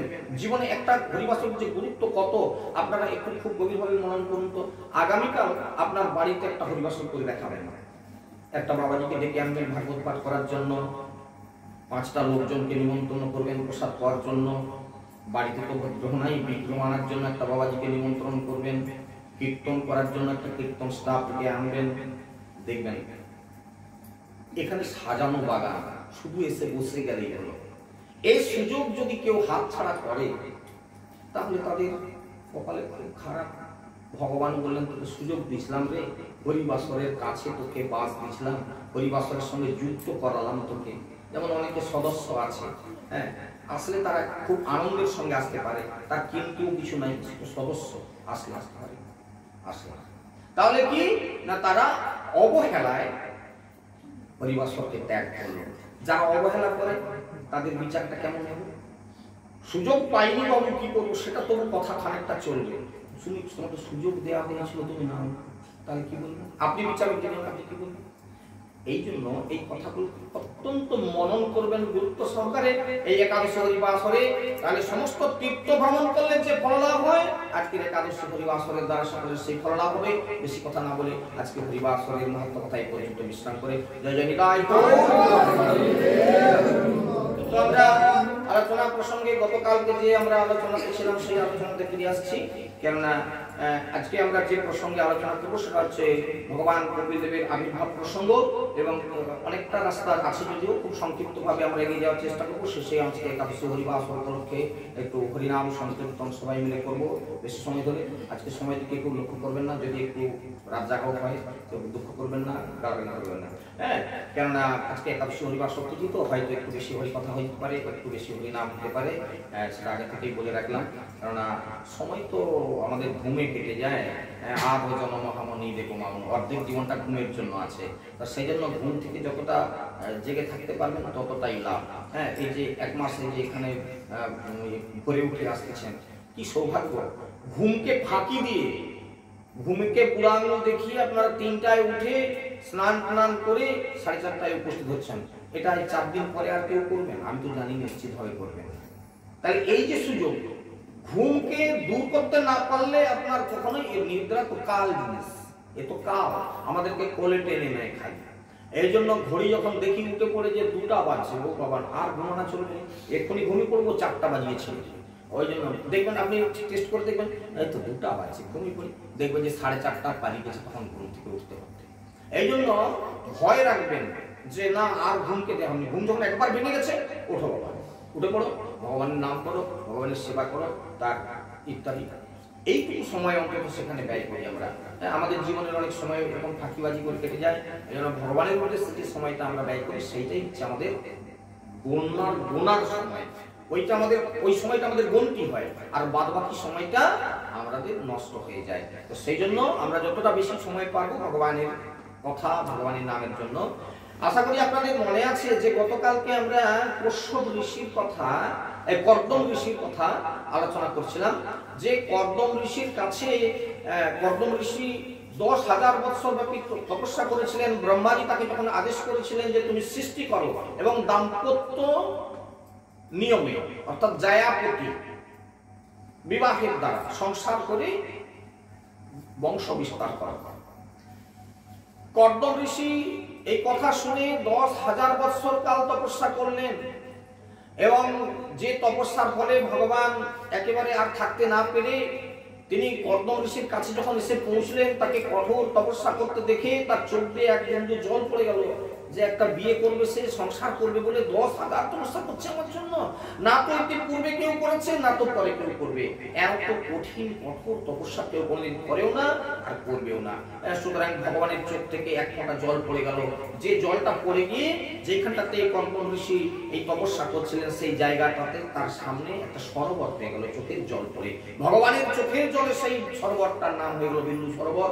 আজও আমাদের হিন্দুদের তীর্থস্থান। অনেকে যারা যান এই বিন্দু সরোবরে স্নান করলে সমস্ত পাপ থেকে মুক্তি লাভ হয়, কারণ এটা ভগবানের চোখের জলে তৈরি করা এই বিন্দু সরোবর। যাই হোক না কেন, কর্দম ঋষি সেইখানে 10,000 বছর তপস্যা করার পর ভগবান তাকে দর্শন দান করলেন এবং বললেন যে ঋষি কর্দম, তোমার মনের ইচ্ছা আমি বুঝতে পেরেছি এবং সেই মতো আমি ব্যবস্থা করেছি। আগামী পরশুদিন স্বয়ম্ভব মনু, যিনি শশাগরা পৃথিবীর সপ্ত সমুদ্র পরিবেষ্টিত পৃথিবীর যিনি অধীশ্বর, তিনি তার স্ত্রী শতরূপাকে নিয়ে এবং কন্যা দেবতীকে নিয়ে আগামী পরশুদিন তোমার আশ্রমে আসছে।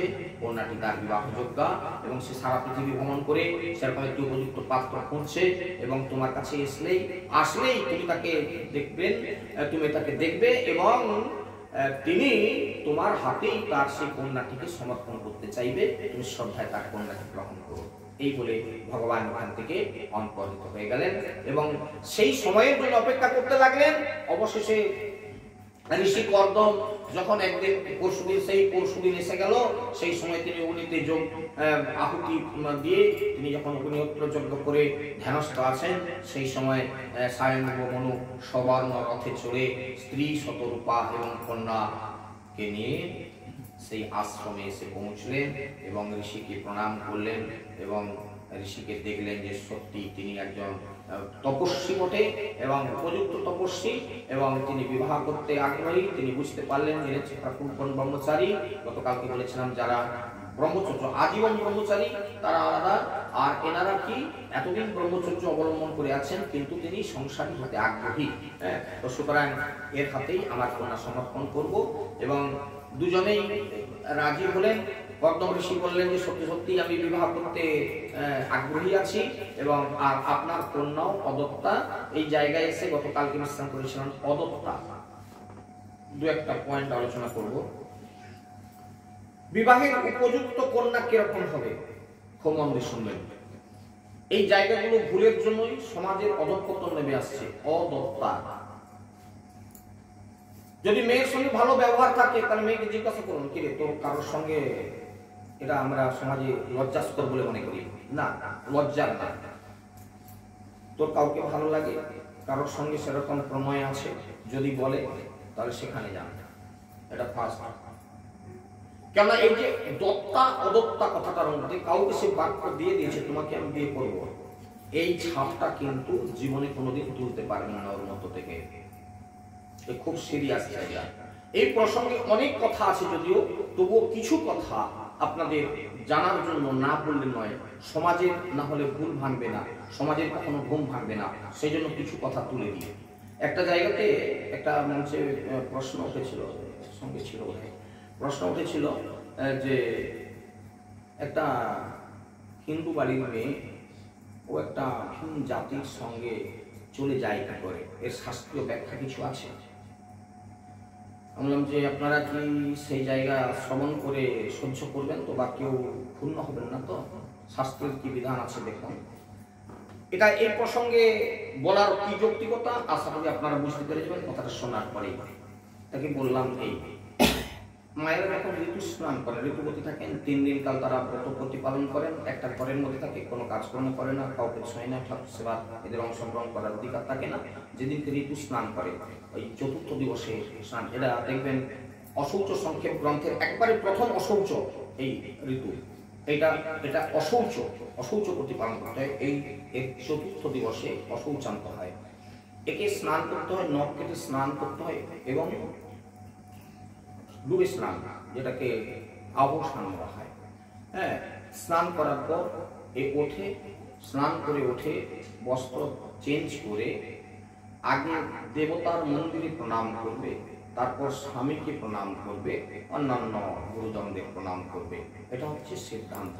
কজন করেন আমার জানা নাই, কিন্তু এই স্নান করার ঘাটে উঠে যদি দেবতার দর্শন করার আগে বা স্বামীকে দর্শন করার, খুব মন দিয়ে শুনবেন, স্বামীকে দর্শন করার আগে, প্রণাম করার আগে কাউকে দর্শন হয়ে যায় এবং তাকে যদি তার মনের মধ্যে ভালো লেগে যায়, ছেলেটা খুব ভালো সুন্দর দেখতে, এরকম ছাপ যদি পড়ে যায়, ও যেই জাতির ছেলেটার সঙ্গে আপনার দেখা হলো, ওই জাতির ছেলের সঙ্গে ওই গর্ভে যদি আপনার মেয়ে আসে, মানে ওই পিরিয়ডে যদি আপনার সন্তান গর্ভে আসে, তাহলে ও ছেলে হলে ওই জাতির মেয়েকে নেবে, আর যদি মেয়ে হয় ওই জাতির ছেলের সঙ্গে যাবে। এটা গ্যারান্টি কথা, এটা বেদ বলছে, শুনে রেখে দেন।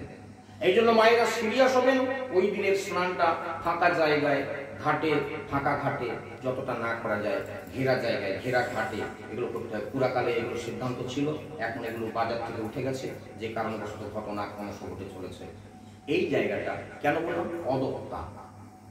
এই দত্তা অদত্তা কথাটাকে, এই যে দত্তা হয়ে গেছে, কারোর দিকে তাকিয়ে নিয়েছে, ওকে আপনি কিন্তু অন্যত্র বিবাহ দিলে এই বিবাহ কখনো শুদ্ধ হবে না, ওদের মধ্যে মনের মধ্যে মিল আসবে না, ও স্বামীর সঙ্গ করতে করতেও সেই তার কথা চিন্তা করবে।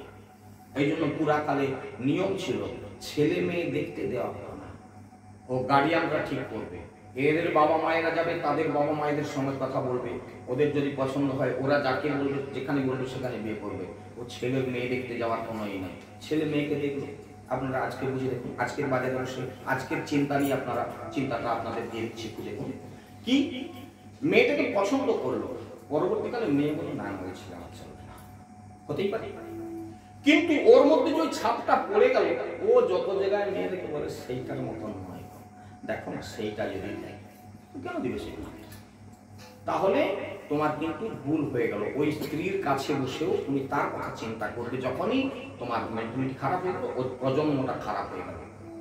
ঠিক মেয়েদের ক্ষেত্রেও একটা ভালো ছেলেকে দেখলো, কিন্তু সেই বাবা তার সেই ছেলের সঙ্গে পেরে উঠলো না, বা সেই ছেলে ওই মেয়েটাকে নিতে চাইলো না, মেয়ের মধ্যে কিন্তু ওই ছেলেটার ছবিটা থেকে গেল।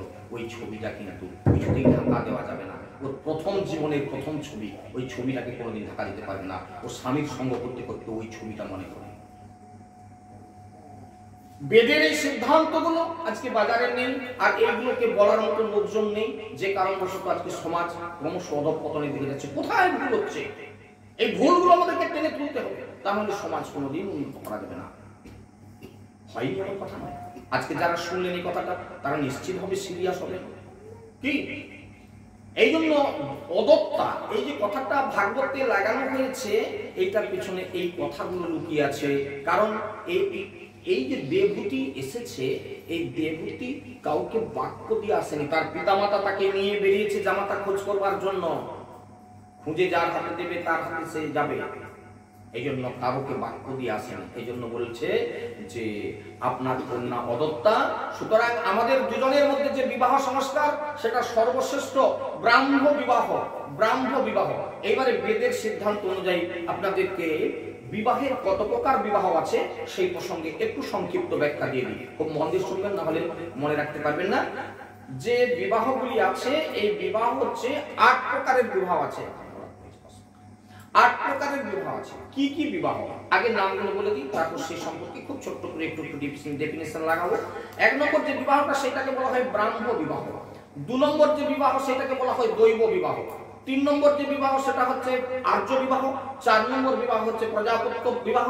5 নম্বর বিবাহ হচ্ছে আসুরিক বিবাহ। 6 নম্বর হচ্ছে গান্ধর্ব বিবাহ। 7 নম্বর হচ্ছে রাক্ষসিক বিবাহ। আর 8 নম্বর হচ্ছে পৈশাচিক বিবাহ। 8টা বিবাহ শুনলেন। এবার একটু ডেফিনিশন ছোট্ট করে দিয়ে দিই।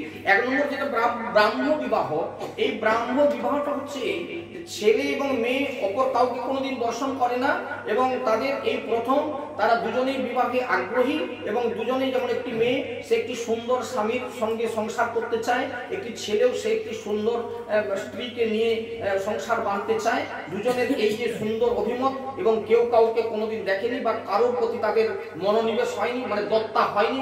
কোনো ছেলে হয়তো কাউকে বিয়ে করবে বলে কথা দিয়েছিল, কিন্তু কোনো একটা গন্ডগোল হচ্ছে, ওকে বাদ দিয়ে একে এর পেছনে লাইন করছে, এরকম হয়নি। মেয়েটিও ঠিক সেরকম হয়নি। এইরকম একটি শুদ্ধ দুটি প্রাণ যখন একত্রিত হবে এবং বৈদিক অনুশাসন মেনে, তার নাম হচ্ছে ব্রাহ্ম বিবাহ। ঠিক আছে। 2 নম্বর বিবাহে চলে যাচ্ছে, সেটা হচ্ছে দৈব। দৈবাত দেখা হয়ে গেল। দৈবাত যেমন ইদানিংকাল হচ্ছে, বিয়ে বাড়িতে গিয়েছিল, বরযাত্র গিয়েছিল, আর ও কন্যা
চলে গেলেন।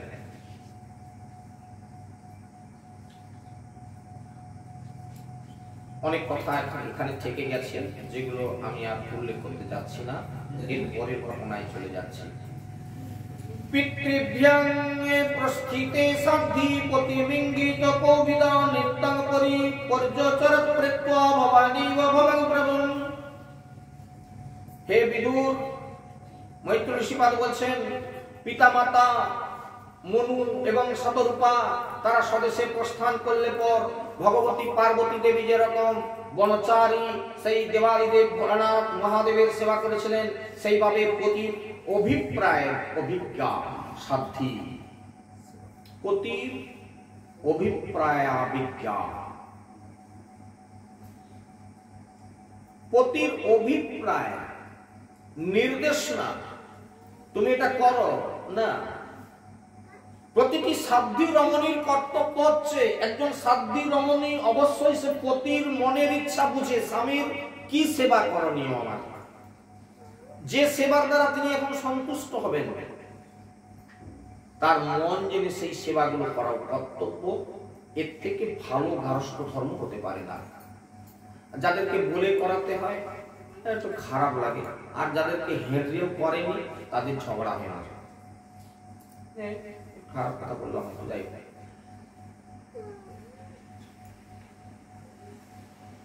অভিপ্রায় অভিজ্ঞা। শুধু বিবাহ করে স্বামীর ঘরে গেলে না, গার্হস্থ্য জীবন প্রতিপালন করার মানসিকতা থাকা দরকার। ইদানিংকালে যেটা লক্ষ্য করা যাচ্ছে যে প্রায় 80% মেয়েরা সংসার করতে চাচ্ছে না। খুব লক্ষ্য করে দেখুন, এটা পরিসংখ্যান বলছে, দেশের পরিসংখ্যান। আপনারা বলবেন যে আপনাদের সব কথায় যাবার দরকার কি, কিন্তু কারণ আছে। এই জায়গাটাতে আন্ডারলাইন লাগাতে হবে। কারণ কি, আপনারা এটা বর্তমান সমাজের শিক্ষিত সমাজ যে পরিসংখ্যানটা নিয়েছে, 80% মেয়েদের সংসার করার ইচ্ছা নেই, তারা ডিভোর্স চাচ্ছে। ডিভোর্স চেয়ে কি করছে না, পরবর্তী আরেকজনের সঙ্গে জুড়তে চাচ্ছে। এটার উদ্দেশ্য কি? এই জন্য সিরিয়াস হওয়া চাই এই জায়গাগুলোতে। এই জন্য আন্ডারলাইন লাগানো, সিরিয়াস হন এবং মেয়েদেরকে সেইভাবে শিক্ষিত করে তুলুন যাতে করে তারা এরকম ডিভোর্স নিয়ে আরেকটা ছেলের সঙ্গে যাওয়ার চেষ্টা না করে।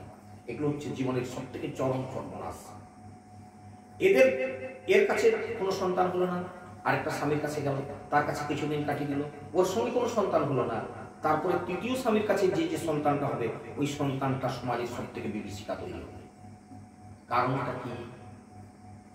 ও সেই স্বামীর যখন সঙ্গ করছে, সেই প্রথম স্বামীর কথা একবার মনে হবে, দ্বিতীয় স্বামীর কথা একবার মনে হবে, তৃতীয় স্বামীর কথা একবার মনে হবে। কোন স্বামীর কথা নেবে তুমি? খুব সিরিয়াস। এই জন্য জায়গা সম্পর্কে, সমাজ সম্পর্কে আমাদেরকে চেতনা নিতে হবে। শাস্ত্র সেই জন্যই আমাদেরকে শিক্ষা দিচ্ছে, অস্ত্র দ্বারা সেই জন্যই আমাদেরকে আঘাত করছে বারে বারে। এই শাস্ত্রের আঘাত, এই আঘাত যদি না সহ্য করা যায় তাহলে কোনোদিন মানুষ হওয়া যাবে না।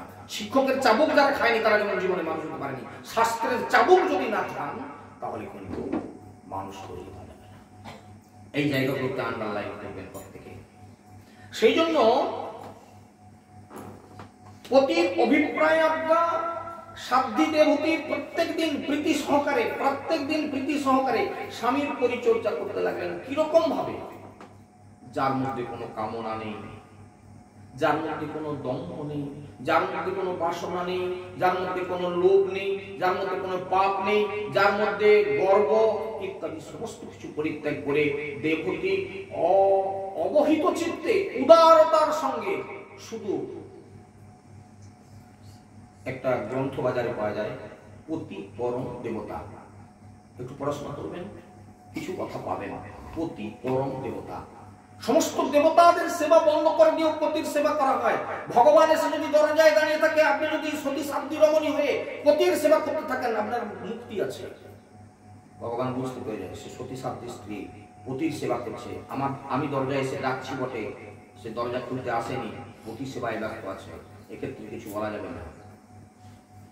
বুঝুন পতি সেবাটা কিরকম বস্তু, সেই জায়গাটাতে আমাদেরকে খুব ভাবতে হবে। কামনা, বাসনা, দম্ভ, অহংকার, লোভ, পাপ, গর্ব বর্জন করে একাত্ম হয়ে শুধু পতি পরম দেবতা এই জ্ঞানে তিনি তেজস্বী পতি দেবতাকে সন্তুষ্ট করতে লাগলেন। সবই দেবর্ষি বর্যাস্তানি মানবিং সমনুব্রতান দৈবাদগরি ইয়সপত্যারাসাসানে মহাশিসোম। এইভাবে দীর্ঘদিন পতির সেবা করতে করতে এখন সব মেয়েরা শুধু হাওয়ার মাখবো, এই মাখবো, সে মাখবো, ঠোঁটে রং লাগাবো, এই নিয়ে ব্যস্ত থাকে। কখন আমি স্নান করতে গেলাম, দেখতিস তো আমি স্নান করে না আসলে তোমার তুমি বললে হবে, আমি স্নান করি, স্নান করে তুমি ছিমছাম করতেছ, তোমার স্বামী বলতেছে তাড়াতাড়ি আমাকে দুটি খেতে দাও, সে বলে আমি যাচ্ছি দাও, অত হাই পাই করলে হবে, এরকম ব্যাপারটা একটা উদাহরণ দিলাম। নিজের শরীরের প্রতি তার কোনো লক্ষ্য ছিল না দেবতী। এই জায়গাটায় খুব বড় জায়গা, মানে দেবতী যে স্বামী সেবাটা, সেই স্বামী সেবার জায়গাটাতে যে নিজের প্রতি কোনো লক্ষ্য থাকতো না, এটা খুব বড় গ্রাউন্ড। দেখুন সেই বড় গ্রাউন্ড, নিজের দিকে, নিজের শরীর চর্চার দিকে, নিজের আহারের দিকে আমি কতটা কৃষ হয়ে গেলাম, আমার গা হাত কতটা মলিন থেকে গেল স্বামীর সেবা করতে করতে। আমার স্নান করা হলো না, সাবান মাখা হলো না, কাপড় কাচা, আমার কাপড়টা কাচা হলো না, তোমার কাপড় কাচতে গিয়ে দেবতী কিরকম হয়ে গেল। এইবার শুনুন, যে জায়গাটায় যে গ্রাউন্ডটা আপনাদের কাছে তৈরি করে দিচ্ছি। কালীন ভূয়সা খামং কর্ষিতাং ব্রহ্ম ব্রতচর্যয়া। এই ব্রত চারণ করতে করতে, এই ব্রত মানে কি, পতিব্রত ধর্ম প্রতিপালন করতে করতে, প্রেম গত গদায়া বাচা পীড়িত কৃপয়া প্রবীর। প্রেমের সঙ্গে, প্রীতির সঙ্গে পতিদেবতার সেবা করতে করতে নিজে কবে কবে যে দুর্বল হয়ে পড়েছে, শরীর যে কবে কৃশ হয়ে গেছে, শরীরের সারা অঙ্গ মলিন হয়ে গেছে, ময়লায় পর্যবসিত হয়ে গেছে, সেদিকে তার খেয়াল ছিল না। ক্ষীণ হয়ে গেছে, দুর্বল হয়ে গেছে পতির সেবা করতে করতে।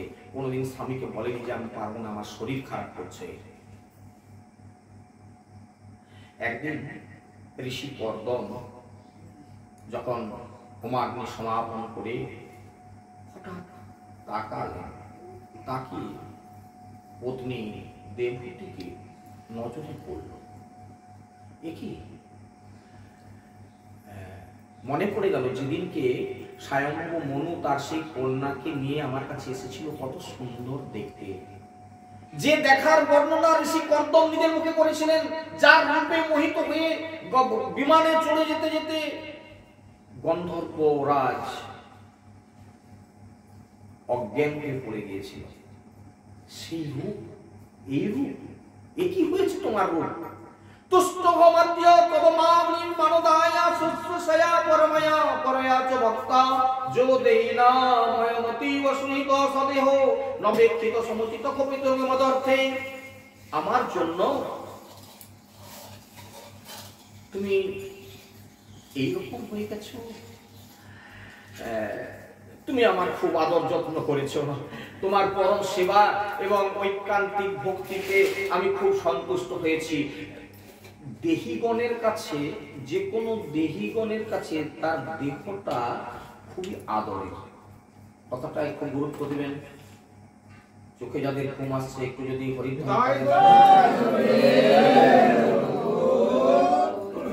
টান টান জায়গা, এই জন্য ভাঙিয়ে দিলাম।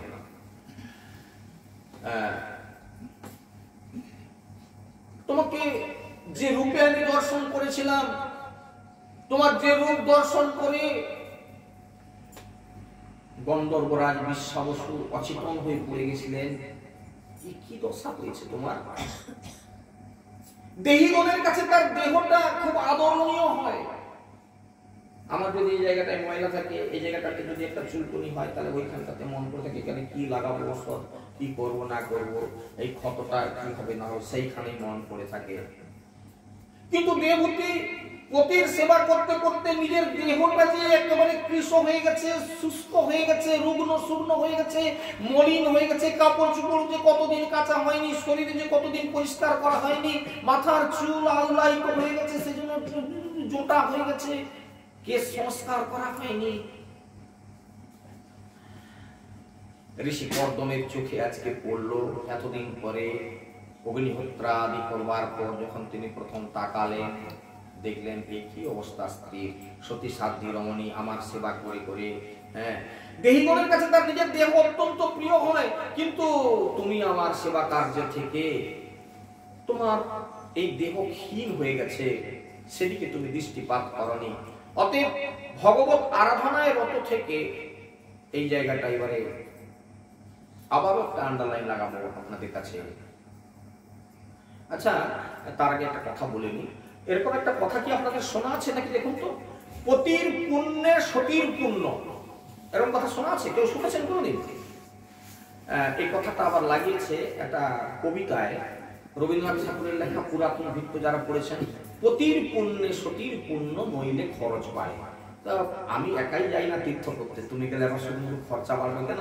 আমি পুণ্য করে আসলে তো তোমার তো অর্ধেক পাওনা আছে, সুতরাং তোমাকে বৃন্দাবন যেতে হবে না, আমি যাচ্ছি, ঘুরে আসলে তো তুমি অর্ধেক ফল পেয়ে যাবে। পুরাতন ভিত্তে কবি রবীন্দ্রনাথ ঠাকুর লিখছেন, পতির পুণ্যে সতীর পুণ্য নইলে খরচ বাড়ে, খরচ বেড়ে যাবে। পতির পুণ্যে সতীর পুণ্য, একটা জায়গা যেমন আপনারা দেখলেন, এই গ্রাউন্ডে আপনাদের যেটা দেখাচ্ছি দেখুন, একটা জায়গা দেখলেন যে পতির সেবা করতে করতে দেহিগণ, যে দেহের প্রতি তাদের এত আসক্তি থাকে, এত ভালোবাসা থাকে, এত প্রীতি থাকে, এত মোহ থাকে, সেগুলোকে সে জলাঞ্জলি দিয়েছে পতির সেবা করার জন্য, নিজের শরীরকে শুষ্ক করে দিয়েছে, খাওয়া নাই, দাওয়া নাই, ঘুম নাই, সারা দিবারাত্র পতির সেবা, তার জন্য নিজের শরীর সংস্কার করা হয়নি, কেশ সংস্কার করা হয়নি, বস্ত্রাদি সংস্কার হয়নি, একেবারে কেমন হয়ে গেছে। কিন্তু একটা লাভ হয়েছে। কি লাভ হয়েছে? পতি দেবতা যে এই যে আরাধনা, এই যে ভগবত ভজন, যার দ্বারা সে এত শক্তিশালী হয়েছে, অতএব ভগবত আরাধনায় রত থেকে আমি আমার তপস্যা, সমাধি, উপাসনা এবং যোগের দ্বারা যে ভয় এবং সৌহীন ভগবত প্রসাদ রূপ দিব্য বিভূতি প্রাপ্ত হয়েছি, আমার একনিষ্ঠ সেবা গুণে সেই সব দিব্য বিভূতিতে তোমার মধ্যে অংশ আছে। শুধু হিংসা করে, তোমার সেবা করলে আমার চলবে কি করে? কি পেলেন দেখুন। স্বামী যতটা করেছে, আমি সহযোগিতা করেছিলাম বলে স্বামী করেছে, মিথ্যা কথা না। আমার সেবার দ্বারাতেই সে এগিয়ে যেতে পেরেছে, মিথ্যা কথা না। কিন্তু সে যেটা উৎপাদন করেছে, ভগবত ভক্তি যেটা লাভ করেছে, ভজন যেটা করেছে, তপস্যা যেটা করেছে, সেই তপস্যাতে তোমার অর্ধেক অংশ আছে। নিজ মুখে কর্দম ঋষি তার স্ত্রী দেবহূতিকে বললেন। অনেক প্রকারের বিষয় ভোগ আছে, কিন্তু বিপুল কীর্তি, ভগবানের যে বিভূতি, ভগবান শ্রীহরির কালশক্তির গতিরূপ ভ্রুভঙ্গি মাত্রেই সে সব মুহূর্তের মধ্যে বিনষ্ট হয়ে যায় সেগুলো। কিন্তু এই যে ভোগ, এই যে পাওয়া, ভগবানের যে আশীর্বাদ পাওয়া, ভগবানকে অন্তরের মধ্যে যে স্থাপন করে নেওয়া, চক্ষু বন্ধ করলে যে ভগবানের স্বরূপ দর্শন করা, এই যে বিভূতি, এইটা পাওয়া খুব কঠিন। আমরা সংসারে অনেক সম্পত্তির অধিকারী হতে পারি, যেটা মুহূর্তের মধ্যে হারিয়ে যায়, কিন্তু মনুষ্য জীবনে কেউ যদি ভজন করে, ভগবত আরাধনার দ্বারা সে যদি সমৃদ্ধি হয়ে যায়, তার হারাবার কিছু থাকে না। আর সেই সম্পত্তির মূল্য অনেক, যে মূল্য, যার নাম, একটার নাম অর্থ, আর একটার নাম হচ্ছে পরমার্থ। অর্থ সমস্ত চলে যায় যার, একটু যদি পরমার্থ লাভ হয়, ঠিক তেমনি আমাদেরকে এই পরমার্থটা। কর্দম ঋষির এই কথা শুনে রাজ্ঞাঙ্গত দ্বিজ বৃষয়িত দম ভৌযোগ মায়াধীপেতৈ বিমূত দবৈবিবত্ন যস্তে হব্যাধাই সময় সক্রিদঙ্গ সঙ্গ ভূয়াদগরিয়সি গুণ প্রসব সতিনাম। দেবহূতি, কর্দম ঋষি বলছেন যে নিজের স্বামীকে ভগবানের যোগ, মায়া শক্তি এবং বিদ্যা সমূহ সুনিপুণ জেনে দেবহূতি খুব নিশ্চিন্ত হলেন, এবং ঈশ্বর লজ্জিত হয়ে, ঈশ্বর মধুর হাস্যে, বিনীত সৎপ্রেমে, আবেগ মথিত বাক্যে তিনি স্বামীকে কিছু কথা বললেন। দেবহূতি কি কথা বললেন এতদিন পরে? এতদিন পরে কখন বলতে শুরু করলেন? যে মুহূর্তে পতিদেবতা আমার দিকে তাকিয়ে বললেন, কি হয়েছে তোমার শরীর, তুমি এরকম হয়ে গেছো আমার সেবা করতে করতে, আমার যত্ন করতে করতে, তখন তাকে বলেন আমি তোমার সেবাতে, আমি ভগবত আরাধনায় যে আজকে উত্তীর্ণ হয়েছি, তাতে তোমার অংশ আছে। হ্যাঁ, এই কথা বলার পর দেবহূতি কিছু কথা বলছেন। হে দ্বিজ শ্রেষ্ঠ, হে স্বামী, আমি জানি যে অভ্যর্থ যোগ শক্তি এবং ত্রিগুণাত্মিকা মায়া শক্তিকে আপনি আয়ত্ত করেছেন, কিন্তু হে প্রভু এতদিন পরে সুযোগ পেয়ে, আজকে সুযোগ পেয়ে সে কথাটা বলতেছেন। এবার খুব মনে শুনবেন কি কথা বললেন। অত্রেতি কৃতানুকপেক্ষসিকচত পদে সংজনৈসমে কর্ষিত হতি রিরংশয়াত্মা সিদ্ধিয়তে কৃতমানভ অতি দর্শিতায়া দিনন্ত দিশপবনে সদৃশং বিচক্ষ্য। হে প্রভু, বিবাহের সময় আপনি যে প্রতিজ্ঞা করেছিলেন আমার পিতার কাছে, এতদিন কেটে গেল, সেই প্রতিজ্ঞা তো পূর্ণ হয়নি। সেই প্রতিজ্ঞা তো পূর্ণ হওয়া চাই। এই কথাটার মধ্যে কি কথা লুকিয়ে আছে দেখুন। কি কন্ডিশন ছিল? আমি ততদিন আপনার কন্যার সঙ্গে দাম্পত্য ধর্ম অনুসারে গৃহস্থ ধর্ম প্রতিপালন করব যতদিন না তার গর্ভে সন্তান উৎপাদন হবে। অর্থাৎ সন্তানের জননী হতে চাইছেন দেবী।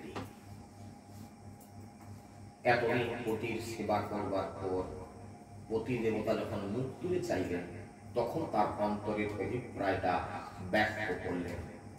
সুতরাং আপনি যে প্রতিজ্ঞা করেছিলেন যে গর্ভাধান পর্যন্ত আমার সঙ্গে আপনি গার্হস্থ্য ধর্ম পালন করে থাকবেন, সেই প্রতিজ্ঞা তো এখনো পূরণ হয়নি। ঋষি কর্দম স্ত্রী দেবহূতির মনের ইচ্ছা বুঝতে পারলেন। আমাদের উভয়ের অঙ্গ সঙ্গের জন্য আপনি যে শাস্ত্র বিধি আমাদের প্রতিপালন করার দরকার আছে, সে কথা আপনি আমাকে উপদেশ করুন। অঙ্গ সঙ্গ দেখুন গ্রন্থ কি বলছে। আমাদের কোনো নিয়ম নেই, আমাদের সমাজে আমাদের অঙ্গ সঙ্গের কোনো নিয়ম নেই, নিয়ম জানি না আমরা। দেবহূতি কিন্তু ঋষি কর্দমকে প্রশ্ন করেছেন, অত্রেতি কৃত্যম উপশিক্ষ্য যথোপদেশং, আপনি যথাযথ উপদেশ আমাকে সেরকম দেন। আমাদের অঙ্গ সঙ্গের জন্য যে উপদেশগুলো আমাদের প্রতিপালন করার, যে নিয়মগুলো আমাদের প্রতিপালন করার দরকার আছে, সেই মতো আপনি আমাকে উপদেশ করুন। শাস্ত্রবিধি অনুসারে যা করণীয়, স্নান, অনুলেপন, ভোজনাদি উপযুক্ত সামগ্রীর ব্যবস্থা করে দিন, যাতে মিলন ইচ্ছায় অত্যন্ত ক্ষুব্ধ এবং ব্যাকুল আমার এই দেহ আপনার সঙ্গম যোগ্য হয়ে উঠতে পারে। অযোগ্যের সঙ্গে মিশতে নেই। অযোগ্য অর্থাৎ শারীরিক দিক থেকে যারা রুগ্ন, শুকনো, রোগগ্রস্ত, এই কথাগুলো বেদে উল্লেখ করা আছে। সেই জন্য আমি তুলে দিচ্ছি, ভাগবতের কথা থেকে তুলে দিচ্ছি। যাই হোক,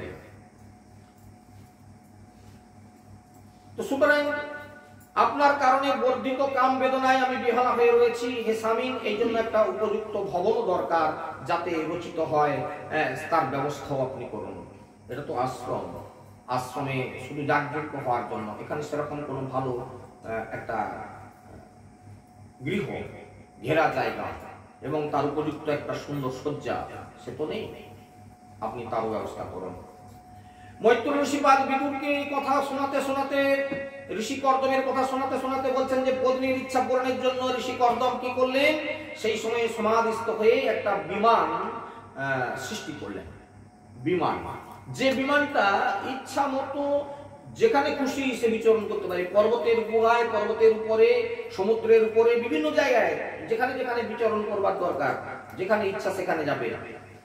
সেরকম একটা বিমান রচনা করলেন, যে বিমানের মধ্যে উদ্যান, যে বিমানের মধ্যে বিভিন্ন রকমের সুন্দর মরকতমণি শোভিত কক্ষ, বিশ্রামাগার, স্নানাগার আর অনেক দাস দাসী পরিবেষ্টিত এরকম একটা, এবং যেটা সমস্ত ঋতুতেই সুখদায়ক। আজকের ভাষায় যেটাকে আমরা এয়ার কন্ডিশন বলি, এয়ার কন্ডিশন, তাহলে তৎকালীনও ছিল সমস্ত ঋতুতেই সুখদায়ক। গরম ভীষণ টিকতে পারছি না, এরকম হবে না ওই বিমানটা। তাহলে যেরকম পরিবেশ, গরমের সময় বেশ একটা ভালো পরিবেশ হবে, ঠান্ডা লাগবে, আবার ঠান্ডার সময় সে তার মধ্যে বেশ সুন্দর একটা শীতাতপ নিয়ন্ত্রিত গৃহ থাকবে। এরকম একটা বিমান প্রস্তুত করলেন। এগুলো কারা করতে পারেন? এই দিব্য অনুভূতি যাদের আছে, যারা সাধনায় সিদ্ধি লাভ করে গেছেন, তারা তাদের ইচ্ছা খুশি এইরকম জিনিস প্রাপ্ত হতে পারেন। এবং সেটি বিচিত্র পুষ্প দ্বারা সুশোভিত ছিল এইরকম একটা অবস্থায় এরকম সুখকর ভবন দেখেও দেবহূতি কিন্তু মনের দিক থেকে বিশেষ একটা আনন্দিত হলেন না। তখন সর্বজ্ঞ কর্দম মুনি তার মনের ভাব পরীক্ষা করবার জন্য নিজেই কিছু বললেন। হে ভয়শীলে, তোমার মনের পরিবর্তন আমি দেখতে পাচ্ছি না। তুমি এক কাজ করো, আমার এই আশ্রমের সম্মুখে এই যে বিন্দু সরোবর, নিমজ্জয়াস্মিন হৃদে ভিরু বিমানমিদমারুহ ইদং শুক্ল কৃতং তীর্থমা সিসংজাপকং নিনাম, তুমি এই বিন্দু সরোবরে স্নান করে তারপর বিমানে গিয়ে ওঠো। এই তীর্থ স্বয়ং ভগবান বিষ্ণু কর্তৃক নির্মিত, যার চোখের জলে এই বিন্দু সরোবর, তোমার ইচ্ছা পূর্ণ হবে। তুমি এই বিন্দু সরোবরে অবগাহন স্নান করো, ডুবে স্নান করো। এখানে স্নান করলে মানব মনের সমস্ত প্রকার কামনা বাসনা সিদ্ধি হয়ে যায়, সেই জন্য তুমি ওখানে স্নান করো। কমলনয়না দেবহূতি স্বামীর আদেশ ছিল ধার্য করে ওই সরস্বতী নদীর পবিত্র জলে ওই বিন্দু সরোবরে অবগাহন স্নানের জন্য নেমে গেলেন। যে সময় তিনি অবগাহন স্নান করতে যাচ্ছিলেন, সেই অনেক দিনের পরিধান করা সেই বস্ত্রটা মলিন বস্ত্র, আর মাথা উস্কো ফুস্কো, কেশ সংস্কার হয়নি। এই অবস্থাতে সেই বিন্দু সরোবরে নেমে স্নান করতে গেলেন। সরোবরে ডুব দেওয়া মাত্রই শান্ত সরসী বেসরাজমা শতানি বসকন্নকা সর্বা কিশোরবয়কু দদর্শৎপদৌ বন্দয়, সেই বিন্দু সরোবরে ডুব দেওয়ার মধ্যে তিনি দর্শন করলেন যে একটা গৃহ অবস্থান করছে। সেখানে যে গৃহে অবস্থিত 1000 সুন্দরী কন্যাকে দেখতে পেলেন। তারা সকলেই কৈশোর বয়সপ্রাপ্ত এবং তারা দেবহূতিকে দেখেই সেই সব কন্যাগুলি সহসা উঠে দাঁড়িয়ে তাকে সম্মান প্রদর্শন করে বললেন যে আমরা আপনার দাসী, আপনি যেরকম আদেশ করবেন আমরা প্রতিপালন করবার জন্য রাজি আছি। তারা সুন্দর সুন্দর বস্ত্র এনে আমাকে পরিধান করালো এবং সুন্দর অলঙ্কারে আমাকে বিভূষিত করলো। বিভিন্ন প্রকার অনুলেপন দ্বারা আমাকে তারা সুন্দর করে তুললো।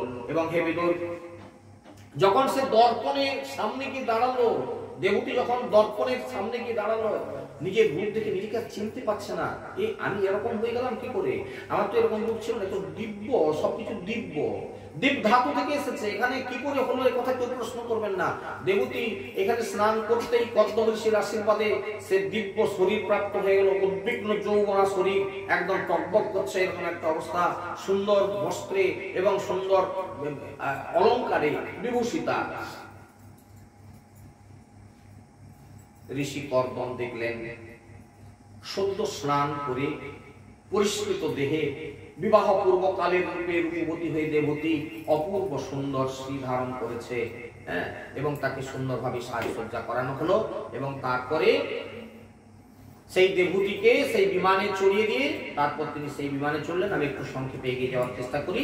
এবং সেই দিব্য বিমানে করে অনেক দিন ধরে বিভিন্ন জায়গায় পরিভ্রমণ করলেন, বিভিন্ন জায়গায়। এই পরিভ্রমণের দ্বারা কি হলো না, দুজন দুজনের মনের মধ্যে তাদের একটা মিলিত হওয়ার আকাঙ্ক্ষা তীব্র গতি প্রাপ্ত হলো। এই সময় সত্য শুদ্ধ সত্তা সতী দেবহূতি দেখলেন যে পূর্ব প্রতিজ্ঞা অনুসারে তার প্রতি দেবতা তাকে খুব সুন্দর সুখে রেখেছে। এবং তারপর তারা কিছুদিন পরে সেই আশ্রমে ফিরে আসলেন এবং সেখানে দেখলেন সেই বিমানের মধ্যে একটা সুন্দর কক্ষ, যে কক্ষের মধ্যে অতীব সুন্দর সজ্জা এবং সেই অতঃপর নিজেকে সেইখানে খুব সুন্দর বলে মনে করলেন। এবং যোগানুভাবেন দাম্পত্য রমণা মনয় শতং ব্যতি সুশারদ কমলালসোয়র মনাত, এইভাবে দেবহূতিকে নিয়ে ঋষি কর্দম সেই বিমানে যোগ বলে সকলের অনুভূতির বাইরে এটা তিনি কি করলেন, সেখানে যোগ বলে 100 বৎসর পর্যন্ত তার সঙ্গে কামাসক্ত দাম্পত্য জীবন প্রতিপালন করলেন। সেটা যেন মুহূর্তের মধ্যে কেটে গেল। তারপর যখন দেখলেন দেবহূতি অত্যন্ত ভাবে সে তার পৌরুষকে ধারণ করার জন্য একনিষ্ঠ হয়ে গেছে, কাজেই দেবহূতিকে সন্তান লাভের অভিলাষী দেখে ভগবানের আদেশ স্মরণ করলেন যে তার গর্ভে তিনি সন্তান উৎপাদন করবেন। অত সুজবে সদ্য দেবতী স্ত্রী প্রজা সর্বাস্তার সর্বাঙ্গ লোহিত পলগন্ধয়। সুন্দর সৌগন্ধময় সেই দেবতীর শরীরের মধ্যে ঋষি কর্দম নিজেকে 9টি ভাগে বিভাজন করে বীর্য বিন্দুর মধ্য দিয়ে দেবতীর গর্ভে স্থাপিত করলেন, যে গর্ভ থেকে 9টি কন্যা উৎপাদিত হয়েছিল, 9টি কন্যা সন্তান প্রসব করলেন এবং তারা সকলেই সর্বাঙ্গ সুন্দরী। লিখন্ত ধৌমুখী বিমুখিতদা নকমার্ষ্যা উবাচরিতং বাচন নিরুদ্ধ্যশ্রু কলেন সময়। এই সময় শুদ্ধ সত্তা সতী দেবতী দেখলেন যে পূর্ব প্রতিজ্ঞা অনুযায়ী তার প্রতি দেবতা তাকে পরিত্যাগ করে সন্ন্যাসের প্রতি হয়েছে। হায় সর্বনাশ! তিনি অন্তরে অত্যন্ত দুঃখ বেদনা চেপে রেখে, অত্যন্ত কষ্টে চোখের জলকে চেপে রেখে, অশ্রুকে সংবরণ করে বাইরে প্রফুল্ল বদনে মৃদু হাস্যে ব্যাকুল এবং সন্তপ্ত হৃদয়ে নিচের দিকে এই যে আঙুলে দাঁড়িয়ে দাঁড়িয়ে দুঃখের সময় দাঁড়িয়ে দাঁড়িয়ে চোখের জল পড়তে চাল, আঙুলে করে মাটি আঁচড়ায় না, আঙুলে করে নখ দিয়ে মাটি আঁচড়ায়। এইরকম অবস্থায় চরণ কমল দিয়ে মাটিতে আঁচড় কাটতে কাটতে ধীরে ধীরে অতীব মধুর বাক্যে স্বামীকে কিছু কথা বলতে লাগলেন। সর্বাগে তদ ভগবান মামুপবাহ প্রতিশ্রুতম অথাপি মে প্রপন্নায় অবৈনং দাতু মনসি। দেবতী বললেন, ভগবান, বিবাহকালে আপনি যা যা প্রতিশ্রুতি দিয়েছিলেন এখন সবকিছু পূর্ণ হয়েছে, কিন্তু আমি আপনার শরণাগত, আমাকে আপনি অভয় দান করুন। হে ব্রাহ্মণ, আমার গর্ভে 9টি কন্যা উৎপাদন হয়েছে, আপনি যদি আমাকে পরিত্যাগ করে চলে যান, এদেরকে সব পাস্তুষ্ট করবো কি করে? তাছাড়া আমার বিরোধের দিনে আমাকে সান্ত্বনা দেবে কে? এই কথাটার মধ্যে কি লুকিয়ে আছে দেখুন। মেয়েরা তো সব পরের ঘরে চলে যাওয়ার জন্য, একটা যদি ছেলে থাকে সেই ছেলেটা মা বাবাকে দেখে, এই জন্য তো ছেলের জন্যই এখন বেশি কামড়া কামড়া, আর সেই ছেলেরাও হয়েছে সেরকম। মেয়েরা তো তাকে দেখবে, ছেলেরা আদরা দেখতে চায়, ছেলের জন্য। এই জন্য দেবহূতি কি বললেন দেখুন, আমি আপনার শরণাগত, আমাকে অভয় দান করুন। আপনি সংসার ছেড়ে চলে গেলে আমার জন্ম মরণ রূপ শোকে সান্ত্বনা দেওয়ার জন্য তো কাউকে প্রয়োজন। এবং হে প্রভু, এতদিন পরমাত্মা থেকে বিমুখ হয়ে আমার জীবন ইন্দ্রিয় ভোগ সুখে নিরর্থক আমি তো ব্যয়িত করেছি। আপনাকে কাছে পেয়েও আমি সেই মুক্তিপ্রদ পথের সন্ধান পাইনি। সুতরাং আপনি আমার সেই উপায় না করে কিছুতেই আমাকে ছেড়ে যেতে পারবেন না। সংসারে যে পুরুষের দ্বারা না হয় ধর্ম সম্পাদন, আর না হয় বৈরাগ্য উৎপাদন, কিংবা না হয় ভগবৎ সেবা, সেই পুরুষ জীবিত থাকলেও সে মৃতের মতো। কি? সুতরাং আমি নিশ্চয়ই ভগবানের মায়া শক্তির দ্বারা বিমুক্তা হয়ে এবং অত্যন্ত বঞ্চিতা হয়েছি, যার ফলে আপনার মতো মোক্ষ প্রদাতা পতিদেবতাকে কাছে পেয়েও আমি সংসার বন্ধনের জন্য অভিলাষী হতে পারি না। ঋষি কর্দম পত্নী দেবহূতির এই মধুময় বাক্য শ্রবণ করে তিনি দয়ার্ত হলেন, হৃদয়টা করুণায় ভরে গেল। ভগবান বিষ্ণুর কথা তার স্বয়ং মনে আসলো। কি সেই কথা ভগবান যখন বিদায় নিয়েছিলেন আমার আশ্রম থেকে, তখন শেষে বলে গিয়েছিলেন, তুমি 9টি কন্যা সন্তান উৎপাদন করবে এবং তৎপরে আমিও তোমার বিন্দু ব্রহ্মকে আশ্রয় করে দেবহূতির গর্ভে আমি যাব। সেই দেবহূতির গর্ভ থেকে আমি প্রসবিত হব এবং জগৎকে আমি সাংখ্য যোগ শিক্ষা দেওয়ার জন্য সেই কথা তখন তার মনে আসলো। কর্দম মুনি বললেন, হে অনিন্দিতা রাজকন্যা, তুমি এরকম দুঃখ করো না। তুমি পরম পুরুষ ভগবান বিষ্ণু আরাধনা করো, তিনি শীঘ্রই তোমার গর্ভে আবির্ভূত হবেন। হ্যাঁ, এবং ভগবান আবারও আজকে সেই কথা উচ্চারণ করি, গত কয়েকদিন ধরে উচ্চারণ করেছি কথাটা হচ্ছে ভগবত আরাধনা কখনো নিষ্ফল হবে না। এই কথা আপনারা আপনাদের জীবনে আন্ডারলাইন টেনে রাখুন। ভগবত আরাধনা কোনোদিন বিফল হবে না। আপনাদের হরিবাসরে আসা কোনোদিন নিরর্থক হয়ে যাবে না। ভগবানের চিন্তা করা আপনাদের কখনো নিরর্থক হবে না। যারা ভগবানের দিব্য নাম জপ করছেন এ কোনদিন মাঠে মার খাবে না। এই কথাগুলোর জায়গায় আন্ডারলাইন লাগিয়ে রাখবেন। ঋষি কর্দম বললেন, দেবহূতি তুমি শ্রদ্ধা সহকারে সেই ভগবানের আরাধনা করো। এইভাবে আরাধনা করলে ভগবান শ্রীহরি শীঘ্রই তোমার গর্ভে অবতীর্ণ হবেন এবং আমার যশ বিস্তার করবেন এবং ব্রহ্মজ্ঞান উপদেশ করে তোমার হৃদয়স্থিত অহংকার ও বন্ধনকে ছেদন করবেন। মৈত্র ঋষি এবার বললেন, বিদুর, প্রজাপতি কর্দম ঋষির বাক্য পূর্ণরূপে বিশ্বাস রেখে দেবহূতি তখন দেবহূত্যাপি সংদেশং গৌরবীন প্রজাপতি সম্যক শ্রদ্ধায় পুরুষাই পুরস্তম অবজদ গুরুম, সেই দেবহূতি নির্বিকার জগৎগুরু ভগবান পুরুষোত্তমের ভজনা করতে লাগলেন। এইভাবে বহুকাল অতীত হলে পর ভগবান মধুসূদন কাঠের মধ্যে যেরকম আগুন সৃষ্টি হয় সেই রকম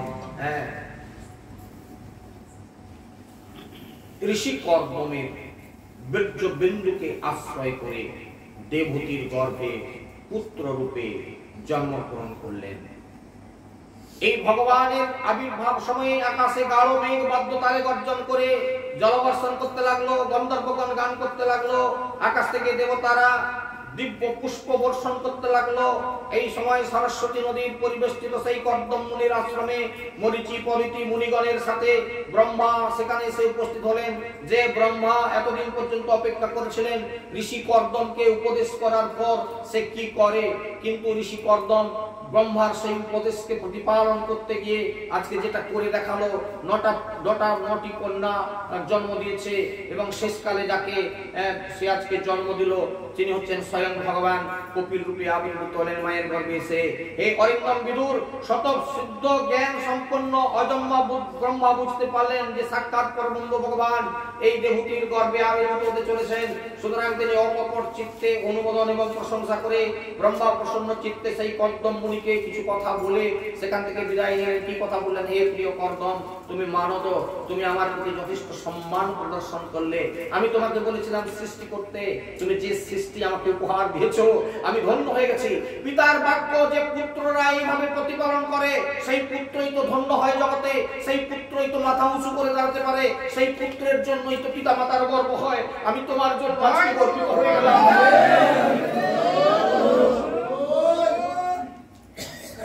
এটা পিতাকে দেওয়া পুত্রের উপহার, সবথেকে বড় উপহার তুমি আমাকে দিয়েছো, আমি ধন্য। এবং ইনি সিদ্ধগণের অধীশ্বর এবং সাংখ্যাচার্যগণ কর্তৃক পূজিত হবেন এবং জগতে তোমার যশবর্ধন করবেন, ইনি কপিল নামে বিখ্যাত হবেন। এই ভবিষ্যৎবাণী করে ব্রহ্মা ওখান থেকে চলে গেলেন। মৈত্র ঋষিপাদ বলতে লাগলেন, আবার বিদুর, জগৎ স্রষ্টা ব্রহ্মা দেবহূতি এবং কর্দমকে এইভাবে আশ্বাস প্রদান করে যখন সেখান থেকে চলে গেলেন, ব্রহ্মার প্রস্থানের পর আদেশ অনুসারে ঋষি কর্দম কি করলেন, কন্যাদের বিবাহ দেওয়ার ব্যবস্থা করলেন, কাদের হাতে তুলে দিলেন, প্রজাপতিদের সাথে বিধিমত তিনি বিবাহ দিলেন। ঋষি কর্দমের যে 9টি কন্যা ছিল তার বড় কন্যাটির নাম ছিল কলা, সেই কলাকে বিয়ে দিলেন মরীচি মুনির হাতে। মরীচি, অত্রি, অঙ্গিরা, পুলস্ত, পুলহ, ক্রতু ইত্যাদি যে ঋষি এই ঋষিদের সাথে কন্যাকে তুলে দিলেন। এই কলা নামনী কন্যাকে মরীচির হাতে তুলে দিলেন, অনসূয়াকে অত্রির হাতে তুলে দিলেন, শ্রদ্ধাকে অঙ্গিরার হাতে তুলে দিলেন। এইভাবে 9টি কন্যাকে সমস্ত ঋষি জামাতা করলেন এবং বিবাহের পর সেই সব ঋষি জামাতাদেরকে কর্দম মুনির অনুমতি নিয়ে সবাই তারা বিদায় গ্রহণ করলো এবং আনন্দিত চিত্তে নিজের আশ্রমে তারা চলে গেল।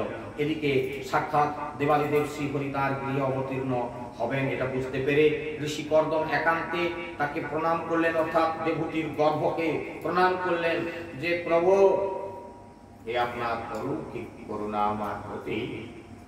জগতের মানুষ এই পৃথিবী চন্দ্র সূর্য যতদিন থাকবে ততদিন এই কথা শ্রদ্ধায় স্মরণ করবে, কিন্তু যোগীগণ জন্ম জন্মান্তর যাবৎ সাধনা করে সিদ্ধ হয়ে সমাহিত চিত্তে যার চরণ দর্শন করতে প্রযত্ন করেন, নিজ ভক্তগণের রক্ষাকারী সেই শ্রীহরি আমার মতো হীন বিষয়াসক্ত ব্যক্তির দীনতার কোন রকম বিচার না করে আজ আমার ঘরে এসে অবতীর্ণ হলেন। আমি ধন্য প্রভু, তুমি ভক্তদের সম্মান বৃদ্ধি করার জন্যই এই রকম কর্ম করে থাকো। তুমি প্রাকৃত রূপের উৎকর্ষ, তোমার জন্ম, তোমার কর্ম, তোমার যে কথা গীতার বাক্য আপনাদের বলেছিলাম, জন্ম কর্ম চবে দিব্যমেবং যো ব্যক্তি তত্ত্ব পুনর্জন্ম নহিতে মা ব্যতি সহরচন। আমার জন্মের কথা আর কর্মের কথা মানুষে কোনোদিন বুঝতে পারে না, আর যে বুঝতে পেরে যায় তাকে এই পৃথিবীর কুম্ভিপাকে আর জন্মগ্রহণ করতে হয় না। আজকে সেই ঋষি কর্দমের সেই কুটির আলো করে জন্মগ্রহণ করলেন, আর এরপর ঋষি কর্দম কপিলকে প্রণাম করে সন্ন্যাস আশ্রম গ্রহণ করলেন।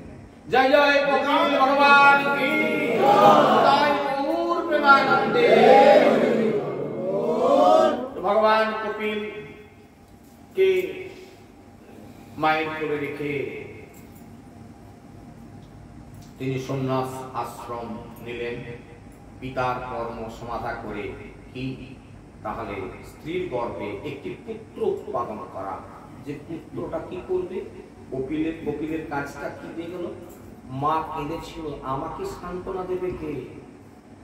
তুমি তো চলে যাচ্ছ, আমি তো কিছুই জানলাম না, আমাকে পথ দেখাবে কে? পুত্রই পিতামাতাকে পথ দেখিয়ে নিয়ে যায়। এইরকম পুত্রের জন্ম দিতে হয় যে পুত্র পিতামাতাকে পথ দেখায়। এই পুত্রই তো জগতে হয়। যে কপিলের উপদেশ আছে অনেকগুলো অধ্যায় জুড়ে, মাকে কি কি উপদেশ দিয়েছিলেন এবং মাকে এই উপদেশের মাধ্যমে মায়ের মধ্যে কি করে বৈরাগ্য এসেছিল সে কথা, অনেক কথা আছে। আজকে আমরা ভগবান কপিল দেবের এই আবির্ভাব পর্যন্তই আজকে আমার লক্ষ্য ছিল। এই পর্যন্ত করে আজকে শ্রীমদ্ ভাগবত কথা বিশ্রাম করি। জয় জয় কপিল ভগবান কি জয়। এখানে রাখি যাবে শ্রীমদ্ ভাগবত কথা। আমি তো লরি পুনিত বদনি বরণ গৌরী নিতাই গৌর প্রেমানন্দে। হরি হরি বল। হে কৃষ্ণ করুণা সিন্ধু দীনবন্ধু জগৎ গোপীশ্বর গোপিকাকান্ত রাধাকান্ত নমস্তে। তপ্ত কাঞ্চন গৌরাঙ্গী রাধে বৃন্দাবনেশ্বরী শোভানুসারী দেবী তং নমামি হরিপ্রিয়া। হরের নাম হরের নাম হরের নাম কেবলম কলো নাস্তেব নাস্তেব নাস্তেব গতিরম। কৃষ্ণ হরে কৃষ্ণ কৃষ্ণ কৃষ্ণ হরে হরে, হরে রাম